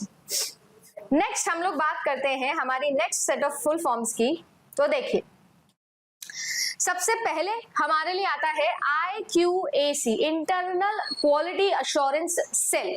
ये आपका जो NAC है उनके द्वारा बनाया गया था, और ये जो है ये आपका काम करता है क्वालिटी एनहांसमेंट का, क्वालिटी इंप्रूवमेंट का। सो जो भी एकेडमिक या परफॉर्मेंस इंडिकेटर्स होते हैं उन सबको ये एड्रेस करता है, सारे स्टैंडर्ड्स को एडमिनिस्टर करता है IQAC। देन आया आप लोगों का CBC। तो CBCS जो है वो आपका है चॉइस बेस्ड क्रेडिट सिस्टम। ये फुल फॉर्म्स कितनी बार आपके एग्जाम में पूछे जा चुके हैं, तो मैंने उसी प्रायोरिटी वाइज यहाँ पर इसे लिखा हुआ है। अगर बात करूं तो 2015-2016 कैलेंडर ईयर के अंदर ये आया था आपका। UGC का एक इनिशिएटिव था जिसके अंदर हम लोग जो स्टूडेंट है उसको इंटरडिसिप्लिनरी या स्किल बेस्ड कोर्सेज चूज करने का फ्रीडम देते हैं। लर्नर सेंट्रिक या आउटकम बेस्ड एजुकेशन को प्रमोट करने का काम ये करता है। CBCS choice based credit system. Then आता है रूसा, राष्ट्रीय उच्चतर शिक्षा अभियान। मेरे एग्जाम में भी यही सवाल आया था। 2013 के अंदर ये लॉन्च किया गया था। इसका काम है एक्सेस, इक्विटी एंड क्वालिटी को क्या करना, एनहांस करना। तो सेंटर की स्पॉन्सर्ड स्कीम है ये, ठीक है, जो कि स्टेट यूनिवर्सिटी को फोकस में लेकर आती है, ठीक है ना। इंफ्रास्ट्रक्चर हो गया या कोई एकेडमिक रिफॉर्म हो गया, वो सारी चीजें। अगर बात किया जाए तो हमारे देश के अंदर हायर एजुकेशन सिस्टम को और ज्यादा रोबस्ट बनाने में इसका बहुत ज्यादा योगदान है। देन आता है DEC, distance education council. 1991 IGNOU के द्वारा ये लॉन्च किया गया था। अब जो है इसे हम DEB के नाम से भी पढ़ते हैं, डिस्टेंस एजुकेशन ब्यूरो। उसी के अंडर ये काम करता है। 2013 से इसी के अंडर जो है वो ये काम कर रहा है, ठीक है जी। डिस्टेंस एजुकेशन को लेकर आप लोगों के एग्जाम में बहुत क्वेश्चंस बन सकते हैं, तो इस पॉइंट को आप ध्यान रखिएगा, क्योंकि नेशनल एजुकेशन पॉलिसी जो है आपकी, उस नेशनल एजुकेशन पॉलिसी 2020 के अंदर आपको बहुत सारे नए फॉर्म्स ऑफ लर्निंग दिए गए हैं, डॉक्यूमेंट किए गए हैं, और उन पर लगातार सवाल बनता है, चाहे वो ब्लेंडेड हो, फ्लिप्ड हो, डिस्टेंस हो, ओपन हो, है ना, उन सब पे आपके सवाल पूछे जाते हैं, ठीक है जी। नेक्स्ट देखिएगा, नेक्स्ट आता है हमारा AIU, association of Indian university. ये आप लोगों का है AIU। ये 1925 के अंदर आया था, और ये क्या है, एक इंटर यूनिवर्सिटी ऑर्गेनाइजेशन है जो 2 या 2 से ज्यादा यूनिवर्सिटीज के बीच में कोऑपरेशन लेकर आने का काम करता है। इसमें आप लोग ये देख सकते हो कि हम लोग कैसे इवैल्यूएट कर सकते हैं, इक्विवेलेंस ग्रांट कर सकते हैं फॉरेन डिग्रीज को भी, ठीक है। तो एक तरीके से आपकी यूनिवर्सिटी और आपकी गवर्नमेंट के बीच का एक ब्रिज है ना, एक एसोसिएशन है। देन आता है ICSSR। ICSSR ये अभी थोड़े टाइम पहले मैंने PhD अड्डा विद अदिति वाले चैनल पे भी आपको डिस्क्राइब किया था कि इसकी भी कैसे स्कॉलरशिप जो है वो सोशल साइंस एंड स्टडीज वाले बच्चों को मिलती है फॉर रिसर्च। ये भी स्कॉलरशिप देता है, उतना ही स्टाइपेंड देता है जितना JRF अमाउंट होता है। Indian council of social science research 1969 के अंदर ये आया था। इसका काम है सोशल साइंसेस के अंदर रिसर्चेस को प्रमोट करना, फंड करना, ठीक है ना। मिनिस्ट्री ऑफ एजुकेशन के अंडर आता है ये। ग्रांट फेलोशिप करेगा, ग्रांट्स देगा, ठीक है, और जो भी रिसोर्सेज रिक्वायर्ड होते हैं रिसर्च के अंदर, सोशल साइंस के अंदर, वो ये सब प्रोवाइड करता है। देन ICAR आता है, ये भी बिल्कुल वैसे ही है। ये एक बॉडी है जो आपके किस में काम करता है, एग्रीकल्चरल रिसर्च के अंदर काम करता है। तो Indian council of agricultural research 1929 के अंदर आया है। ये एक तरीके का एपेक्स बॉडी है जो क्या करता है, जो आपके agricultural researches and agriculture education को हमारे देश में जो है उसके लिए काम करता है, मॉनिटर करता है, इवैल्यूएट करता है, यहाँ पर रिसर्च करने के लिए जो है वो सारी चीजें प्रोवाइड करता है। सो ये आपका क्रॉप प्रोडक्टिविटी हो गया, लाइव स्टॉक हो गया, फिशरी हो गया, एग्रीकल्चरल टेक्नोलॉजीज हो गई, उन सबको डेवलप करने का काम करता है। जैसे अगर आप में से कोई ह्यूमन कोई होम साइंस डिपार्टमेंट से है, अगर वो आगे जाके रिसर्च करना चाहता है तो वो ICAR डिपार्टमेंट के अंदर भी जा सकता है। यहाँ पर जो JRF अमाउंट होता है उससे ज्यादा पैसा आपको मिलता है। जैसे लास्ट टू लास्ट बैच के मेरे एक स्टूडेंट है, अभी दिल्ली यूनिवर्सिटी के अंडर वो काम कर रहे हैं, तो वो जो है मंथली 51,000 रुपीज स्टाइपेंड उठा रहे हैं अभी, है ना। तो इस तरीके से ये चलता है। नेक्स्ट अगर मैं बात करूं तो हमारा आता है CSIR council of scientific and industrial research. ये 1942 के अंदर आया था। साइंस टेक्नोलॉजी को बढ़ावा देना है, ठीक है, और उसमें रिसर्च करना है, तो उसके लिए ये एक R&D ऑर्गेनाइजेशन है। Independent regulatory authority for higher education, IRAHE। ये जो है ये आपके नेशनल नॉलेज कमीशन के अंडर आया था 2005-2009 के टाइम पर। ये सेपरेट एक एकेडमिक रेगुलेशन है जो कि फंडिंग और एग्रीगेशन फंक्शन प्रोवाइड करता है। अभी तक इसको इम्प्लीमेंट नहीं किया गया, और फिर फाइनली अब जो है वो नेशनल एजुकेशन 2020 के अकॉर्डिंग ये HECI के अंदर जा चुका है, ठीक है। देन आता है आपका मेडिकल काउंसिल ऑफ इंडिया, 1934 के अंदर ये आया था। इसे अब जो है वो नेशनल मेडिकल कमीशन बोला जाता है, नेशनल एजुकेशन पॉलिसी 2020 के अंडर। ये बहुत इंपॉर्टेंट है जिनके नाम चेंज हुए हैं, है ना, this is very very important. अगर मैं बात करूं तो ये रिस्पॉन्सिबल है सारी मेडिकल क्वालिफिकेशन एंड इंस्टीट्यूशंस को ग्रांट्स देने के लिए, ठीक है, medical council of India. Next आता है आप लोगों का समवय, ठीक है, स्वयं नहीं है, समवय बोल रही हूं। Skill assessment matrix for vocational advancement of youth, this is very very very important because आपसे वोकेशनल एजुकेशन को बहुत बार पूछा जा चुका है। अगर बात की जाए तो 2014 में ये आया था, किस तरीके से वोकेशनल एजुकेशन को हम इंटीग्रेट कर सकते हैं मेन स्ट्रीम हायर एजुकेशन के साथ में, ठीक है। ये जो है ये स्किल बेस्ड कोर्सेज के साथ में अलाइन करता है और नेशनल स्किल क्वालिफिकेशन फ्रेमवर्क जो है वो इसी के अंडर है, मतलब इसी के तहत वो काम करता है। अगर बात किया जाए तो यहाँ पे क्रेडिट बेस्ड पाथवेज बच्चों को प्रोवाइड किए जाते हैं for skill and academic progression, got it. Next आता है आप लोगों का स्ट्राइड। स्ट्राइड होता है scheme for transdisciplinary research for Indians developing economy. ये है आपकी 2019 का इनिशिएटिव, यूजीसी के द्वारा आया था। हाई इम्पैक्ट, सोशली रेलेवेंट और मल्टी डिसिप्लिनरी रिसर्चेस को प्रोवाइड करना इसका काम है। साथ ही साथ इनोवेशन को, कैपेसिटी बिल्डिंग को, प्रॉब्लम सॉल्विंग को रिसर्च के अंदर प्रोवाइड करना, ये भी इसका मेन एम है। अगर बात किया जाए तो ये जो स्ट्राइड है ये ट्रांस डिसिप्लिनरी है। ट्रांसडिसिप्लिनरी का मतलब तो समझ गए हैं ना, मल्टीपल डिफरेंट डिसिप्लिन्स एक साथ आके काम कर सकते हैं। देन आप लोगों को अभी मैंने बताया नेशनल मेडिकल काउंसिल जो था वो अब नेशनल मेडिकल कमीशन हो गया है 2020 के अंडर। ये जो है ये मेडिकल एजुकेशन और प्रैक्टिसेस को हमारे देश में रेगुलेट करता है। अगर बात किया जाए तो सारे अंडर ग्रेजुएट, पोस्ट ग्रेजुएट सब चीजों को ऑटोनॉमसली हैंडल करने का काम ये करता है। ट्रांसपेरेंसी, अकाउंटेबिलिटी, क्वालिटी इंप्रूवमेंट, सब चीजें जो मेडिकल ट्रेनिंग के काम आती है उन सभी में ये काम करता है, NMC, गॉट इट, याद रखेंगे।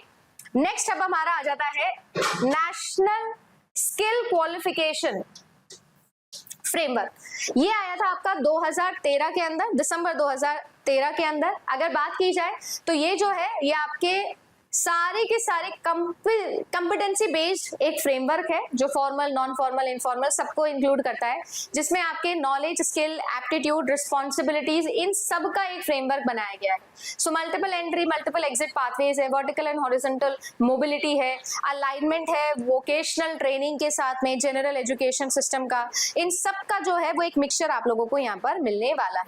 That is national skill qualification framework, याद रखेंगे सभी लोग। नेक्स्ट आता है आपका एरिया, यानी कि Atal ranking of institution and innovation achievement, very very very important, okay. ये 2018 में आया था। इसका इनिशिएटिव जो है वो गवर्नमेंट ऑफ इंडिया ने लिया था मिनिस्ट्री ऑफ एजुकेशन के अंडर, जिसमें सारे हायर एजुकेशनल इंस्टीट्यूट को आप क्या करते हो, रैंक करते हो। ये इंडिकेटर्स इनोवेशन, एंटरप्रेन्योरशिप और साथ ही साथ फैकल्टी के साथ में किस तरीके का इन्वॉल्वमेंट है, ये सब चीजों को लेकर बनाया जाता है, ठीक है। प्राइस आप सपोर्ट नंबर पे कॉल करके पूछ लेना, ठीक है बच्चे, है ना।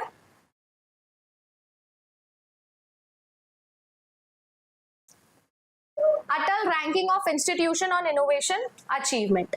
देन आता है आपका second, that is IIC। IIC है इंस्टीट्यूट्स इनोवेशन काउंसिल, ये है IIC। ये जो आपका IIC है ये 2018 में आया था। ये आप लोगों का ministry of educational innovation cell के द्वारा बनाया गया है, जो कि all India council for technical education के अंडर आता है।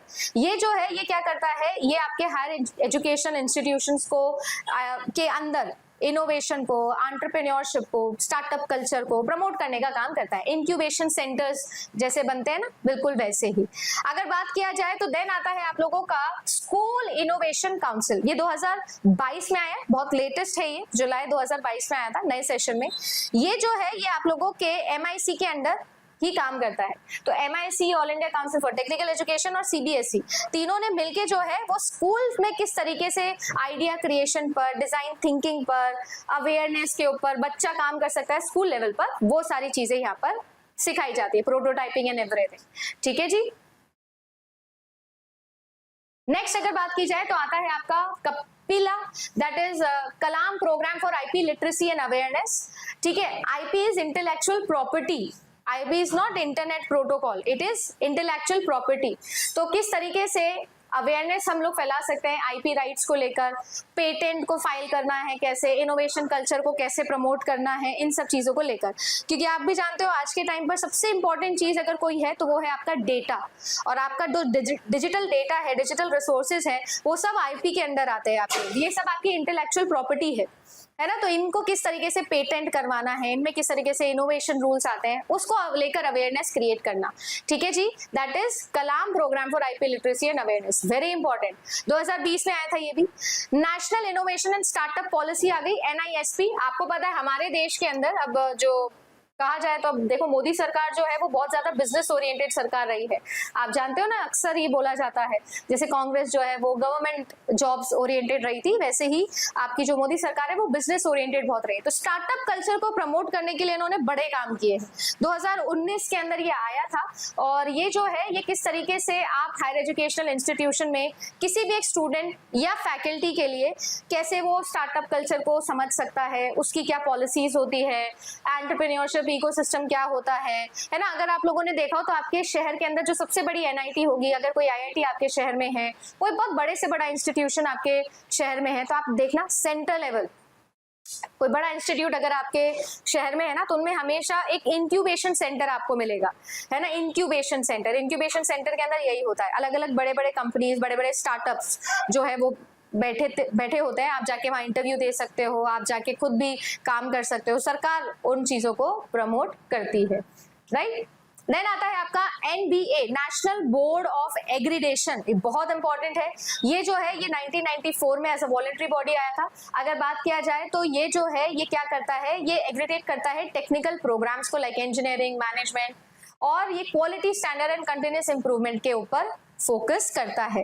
ये जो आपका NBA है ना, NBA, इसमें एक टेक्निकल वर्ड यूज है। जहां भी हमारे देश में हायर एजुकेशन सिस्टम में टेक्निकल एजुकेशन आता है ना, उसमें मैनेजमेंट भी आता ही आता है। सोशल साइंसेज को छोड़ के जो भी होता है वो सब कुछ इसी में आता है।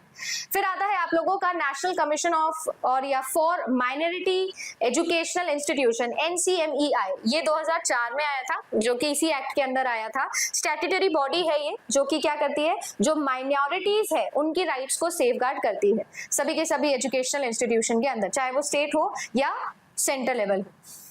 नेक्स्ट हमारे लिए जो कुछ फुल फॉर्म्स है वो है आपकी NIOS, बहुत बार पूछी जा चुकी है, national institute of open schooling. ये 1989 के अंदर आया था। फिर उसके बाद 2002 के अंदर जो है इसे क्या बना दिया गया था, इसको NIOS बना दिया गया था, नेशनल ओपन स्कूल के नाम से ये इनिशिएट किया गया था। किस प्रकार से जो है वो ओपन स्कूलिंग प्रमोट की जाएगी सेकेंडरी और सीनियर सेकेंडरी लेवल्स के ऊपर, ठीक है ना, ताकि जो भी बच्चे एज, लोकेशन या किसी भी फैक्टर की वजह से पढ़ाई नहीं कर पा रहे थे, उन सबको अब ओपन स्कूल का चांस मिल जाएगा। नेक्स्ट आता है आप लोगों का national scheme of initiative to girls for secondary education, 2008 में ये आया था। ये जो है ये आप लोगों के 9 से 12 लेवल तक ये जो आपका जेंडर गैप हो जाता है, आप अक्सर देखना बहुत ही ज्यादा रूरल एरिया में अगर आप चले जाओगे, गवर्नमेंट स्कूल्स में आप चले जाओगे, तो 9th के बाद अचानक से लड़कियां गायब हो जाती है। ठीक है, मैं खुद भी एक गवर्नमेंट स्कूल पे काम कर चुकी हूँ, है ना, जो मेरी गवर्नमेंट नौकरी थी उसमें, तो 8वीं के बाद सारी लड़कियां उठ जाती है, 9वीं से 12वीं तक आपको लड़कियां दिखती ही नहीं है, बहुत कम दिखते हैं। जबकि मैं जयपुर जैसे शहर में, मेरे घर से 5 मिनट दूर था मेरा पोस्टिंग, राइट, इमेजिन वहां ये हाल है। सो उस चीज को, जेंडर गैप को इक्वेट करने के लिए जो है वो नेशनल स्कीम ऑफ इनिशिएटिव्स आए थे for the girl education in senior secondary और सेकेंडरी स्कीम्स। देन आता है national council of educational research and training, ये 1961 के अंदर आया था। ये आपका एक एपेक्स ऑर्गेनाइजेशन है जो कि सेंट्रल को और स्टेट गवर्नमेंट्स को क्या करता है, एडवाइसेस देता है, किस प्रकार से फ्रेमवर्क होना चाहिए, टेक्स्ट बुक कैसी होनी चाहिए। नेशनल एजुकेशन पॉलिसी 2020 के बाद में भी इसमें बड़े बड़े रेवोल्यूशंस आए हैं। पहले आपका रिजल्ट स्कोर्स के फॉर्म में आता था, नंबर के फॉर्म में आता था, अब NCERT ने इसे पैटर्न को बदल दिया है, CBSE ने इस पैटर्न को बदल दिया है ना। अब आपके लिए क्वालिटेटिव असेसमेंट होना स्टार्ट हो जाएगा। देन आता है आप लोगों का Indira Gandhi national open university, ये तो आपको पता ही है, 1985 ये आपकी एक ओपन यूनिवर्सिटी है। और आज हमारे देश में अगर सबसे फेमस ओपन यूनिवर्सिटी कोई है तो वो यही है, डिस्टेंस लर्निंग के लिए जो जानी जाती है। देन आता है आप लोगों का स्वयं, ये तो है आपको पता है, study web of active learning for young and aspiring mind, 2017 जुलाई में ये आया था। MOOC massive open online courses ये प्रोवाइड करता है, from post graduation to everything, school to post graduation everything, ठीक है। एक्सेस इक्विटी सब चीजें प्रोवाइड करना इसका मेन एम था। देन आता है NCTE national council for teacher education 1995 में अंडर द एक्ट 1993। इसका मेन एम क्या है? इसका मेन है टीचर एजुकेशन के ऊपर काम करना, है ना, टीचर्स की क्वालिटी को इंप्रूव करना, ये इसका मेन एम है। मैम मैंने फुल कोर्स लिया है सीएस का, तो क्या मुझे भी इग्निशन बैच लेना पड़ेगा? नहीं, अगर आपने फुल कोर्स ले रखा है पेपर 1 प्लस पेपर 2 का, तो इग्निशन बैच आपको अलग से नहीं लेना पड़ेगा, ठीक है, वो मैंने ऑलरेडी उसमें दिया है, बार बार पे नहीं करना है आपको। देन आता है all India council for technical education, बहुत इंपॉर्टेंट, और आज के टाइम पे तो सबसे ज्यादा इंपॉर्टेंट यही टॉपिक है। वो इसलिए है क्योंकि ये आपकी पीएचडी को जो है वो 3 ईयर की करने का पूरा मन बना चुका है। All India council for technical education, जितनी भी टेक्निकल कोर्सेज होंगे उसमें अगर आप पीएचडी करते हो तो 3 साल की पीएचडी करना इनका एम है।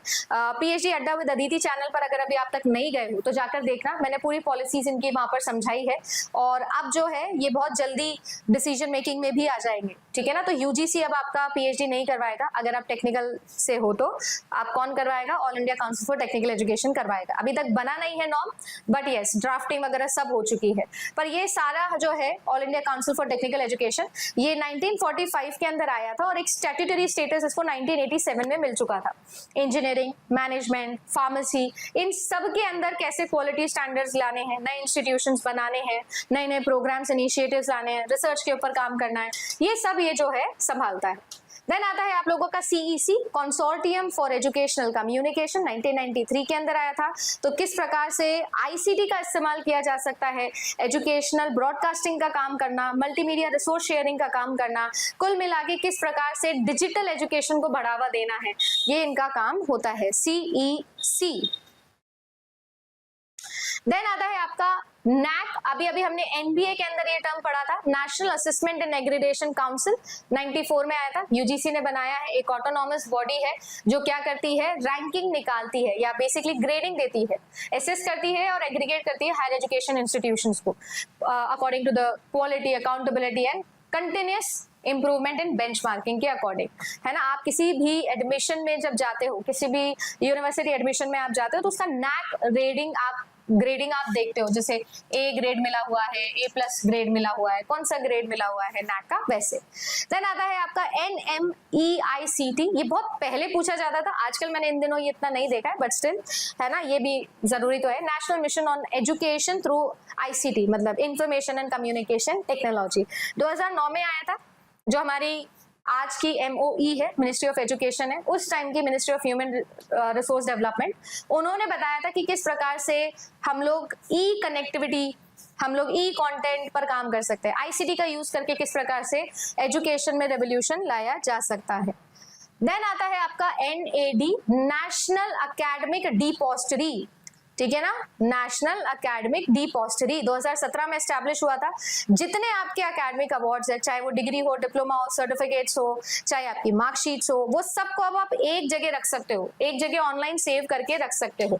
आपका जो यूजीसी नेट का सर्टिफिकेट आता है ना, वो भी यही रहता है, आपका जो JRF लेटर आता है वो भी आप यहीं रख सकते हो।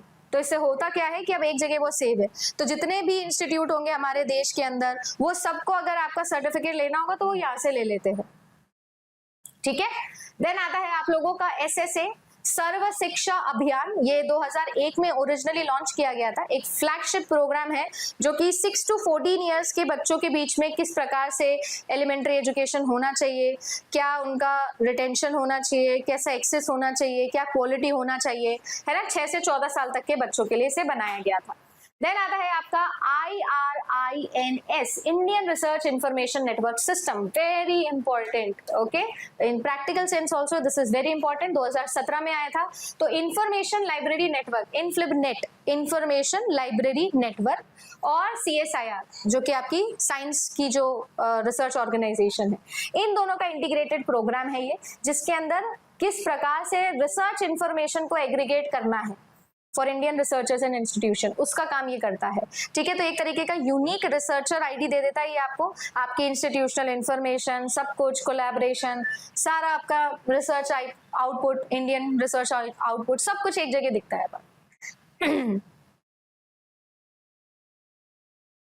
देन आता है आपका NSDC, national skill development cooperation. ये जो है ये आप लोगों का 2008 में आया था, large scale skill development and vocational training programme है। NPTEL, very important, national programme on technology enhanced learning. NPTEL ही है जिसी की वजह से IITs और IISc जैसे इंस्टीट्यूट के प्रोफेसर्स हम उनका कंटेंट देख पाते हैं। ठीक है ना, तो ये 2003 में आया था। देन है ज्ञान, global initiative for academic networks, 2015 में ही आया था। इंटरनेशनल फैकल्टीज को किस तरीके से इंडियन इंस्टीट्यूशंस में हम लाते हैं, उनसे टीचिंग करवाते हैं, रिसर्च करवाते हैं ताकि हम और बेहतर सीख सके।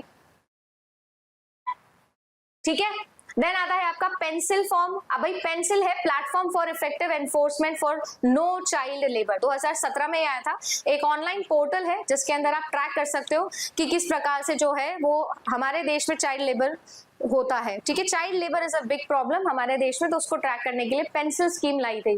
दीक्षा है digital infrastructure for knowledge sharing, 2017 में ही आया था। और ये जो है ये एक तरीके का डिजिटल प्लेटफॉर्म है स्कूल एजुकेशन एंड टीचर के रिसोर्सेज के लिए। हर एक गवर्नमेंट टीचर को दीक्षा की ट्रेनिंग करनी होती है, दीक्षा का सर्टिफिकेट लगाना होता है, हर 1 साल या 2 साल के अंदर उन्हें ये करना ही होता है।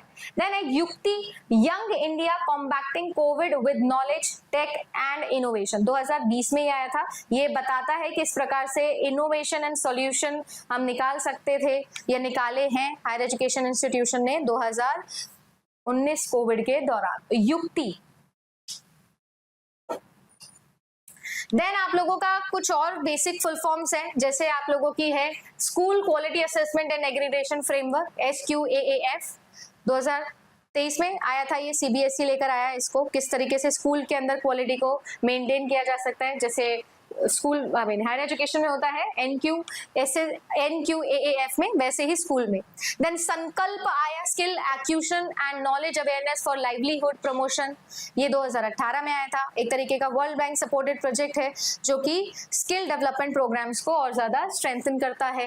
देन है NAEP, national adult education programme, 1978 में आ चुका था ये। लिटरेसी और कंटिन्यूइंग एजुकेशन किस प्रकार से रख सकते हो आप अडल्ट के अंदर, उनके लिए।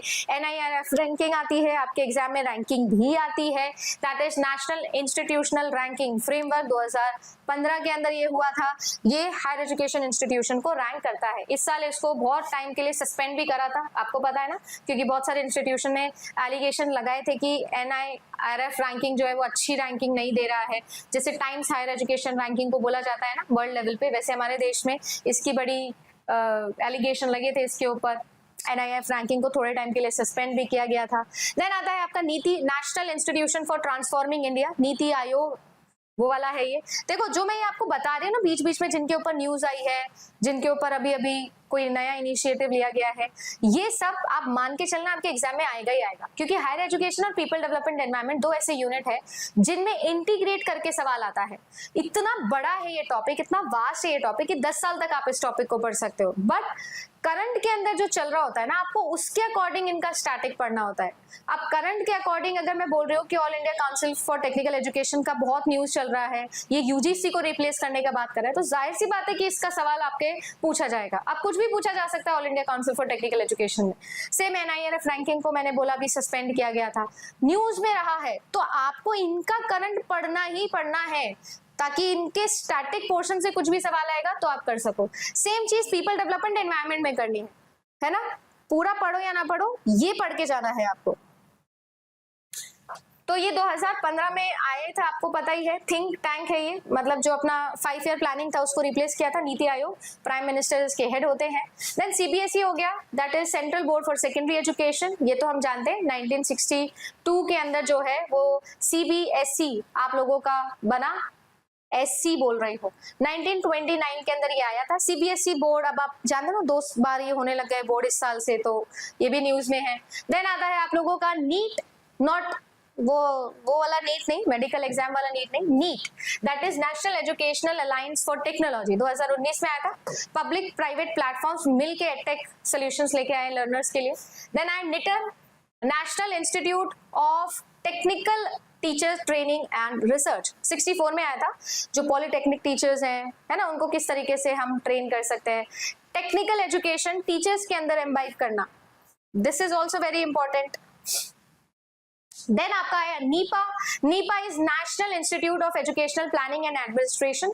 ये आपके एजुकेशन प्लानिंग पॉलिसी मेकिंग में काम करता है, 62 में आया था। SCERT जैसे नेशनल लेवल पे होता है वैसे स्कूल लेवल पे होता है, स्टेट लेवल पे भी होता है आपका state council educational research and training, ठीक है। फिर ABC आया, अकेडमिक बैंक ऑफ क्रेडिट 2021 में आया है ये, जो कि क्रेडिट ट्रांसफर करता है यूनिवर्सिटीज के बीच में। आयुष कोविड-19 के टाइम पे बहुत सुना होगा, 2014 की मिनिस्ट्री, ये आयुर्वेदा, योगा, नेचुरोपैथी, उनाई, सिद्ध और होम्योपैथी सबसे मिलकर बना है, ठीक है। जो ट्रेडिशनल मेडिसिन सिस्टम है हमारे देश का, उसको प्रमोट करने के लिए, उसमें रिसर्च करने के लिए। देन आता है आपका CABE that is central advisory board of education, 1920 के अंदर ये आया था। फिर इसको रिवाइव किया गया 35 में और फिर से रिकंस्टिट्यूट किया गया 2004 में, ठीक है जी। ये क्या करता है, एजुकेशनल पॉलिसी और कोऑर्डिनेशन को और ज्यादा स्ट्रेंथन करने का काम करता है, एडवाइजरी बॉडी है उसका एक।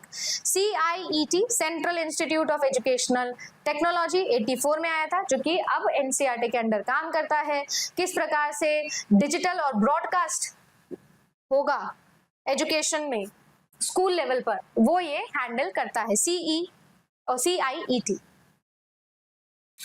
देन एक है diet, district institute for education and training, right ये 87 में आया था, जो कि आपकी 1986 नेशनल एजुकेशन पॉलिसी जो थी, जो सेकेंड आपकी एजुकेशन पॉलिसी थी, उसके अंडर आया था। पहली कब आई थी, 1968 में, दूसरी आई थी 86 में और तीसरी आई है 2020 में। HECI higher education commission of India 2018 में ही आया था, ठीक है। 2021 में इसको रिन्यू किया गया अंडर 2020 पॉलिसी, ठीक है जी। ये UGC को, बाकी सब इंस्टीट्यूशन को हटा के सबको एक जगह, वो हम वो कहते हैं ना, वन नेशन वन काउंसिल, वो वाला स्कीम के अंदर ये। देन है आपका HEGC higher education grants council, ये भी 2020 नेशनल एजुकेशन पॉलिसी में आया था, ग्रांट्स देना। HEI हायर एजुकेशन इंस्टीट्यूशन से ये तो। MERU multi disciplinary education and research university, ये भी नेशनल एजुकेशन पॉलिसी 2020 में आया भाई, बहुत जरूरी है ये world class multi disciplinary research universities बनाने का एम करता है। मीरू काम कुछ हुआ नहीं है इस पे अभी, बट जरूरी है। NCF नेशनल करिकुलम फ्रेमवर्क 1975 में आया था ये, फिर 1988, 2000 और 2005 में इसको सब्सिक्वेंटली रिलीज किया गया था। स्कूल करिकुलम पेडागॉजी कैसे चलेगी उसको काम करता है। NCFSE national curriculum framework for school education 2005 में ही आया था। होलिस्टिक और लर्नर सेंट्रिक स्कूल एजुकेशन का एक फ्रेमवर्क है ये, ठीक है ना। देन आपका आता है NCFTE national curriculum framework for teacher education, फिर है आपका NCIVE national committee for integration of vocational education, again I am telling you very important, national curriculum and pedagogical framework for early childhood care and education, इतनी बड़ी तो full form है इसकी। ये 2022 में आया है, ये भी नेशनल एजुकेशन पॉलिसी 2020 में था। 3 से 8 साल तक के बच्चों के अंदर कैसे एजुकेशन को इंप्रूव करना है, ये इसको लेकर काम करता है। अब सीन ऐसा है, ये जो है ना, ये आप लोगों का, इसके अंदर ही आपने देखा होगा वो प्री प्राइमरी प्राइमरी वाला कॉन्सेप्ट अब बहुत ज्यादा आ गया हमारे देश में, बहुत ज्यादा आ गया इसका कल्चर। नहीं तो 5-6 साल की उम्र में हम पहली बार बच्चे को स्कूल भेजते थे, आज के टाइम पे आप देखोगे 3 साल का बच्चा स्कूल जाना स्टार्ट कर देता है, ठीक है। देन है आपका NCVET national council for vocational education and training, ये आप लोगों का 2020 में ऑपरेशनल हुआ है, 2018 में आ चुका था ये वोकेशनल ट्रेनिंग स्टैंडर्ड्स को लेकर। वोकेशनल एजुकेशन होता क्या है, कोई बता सकता है मुझे? इतनी देर से मैं वोकेशनल एजुकेशन के ऊपर बात कर रही हूँ, can anybody tell me what is vocational education, what do you mean by vocational education?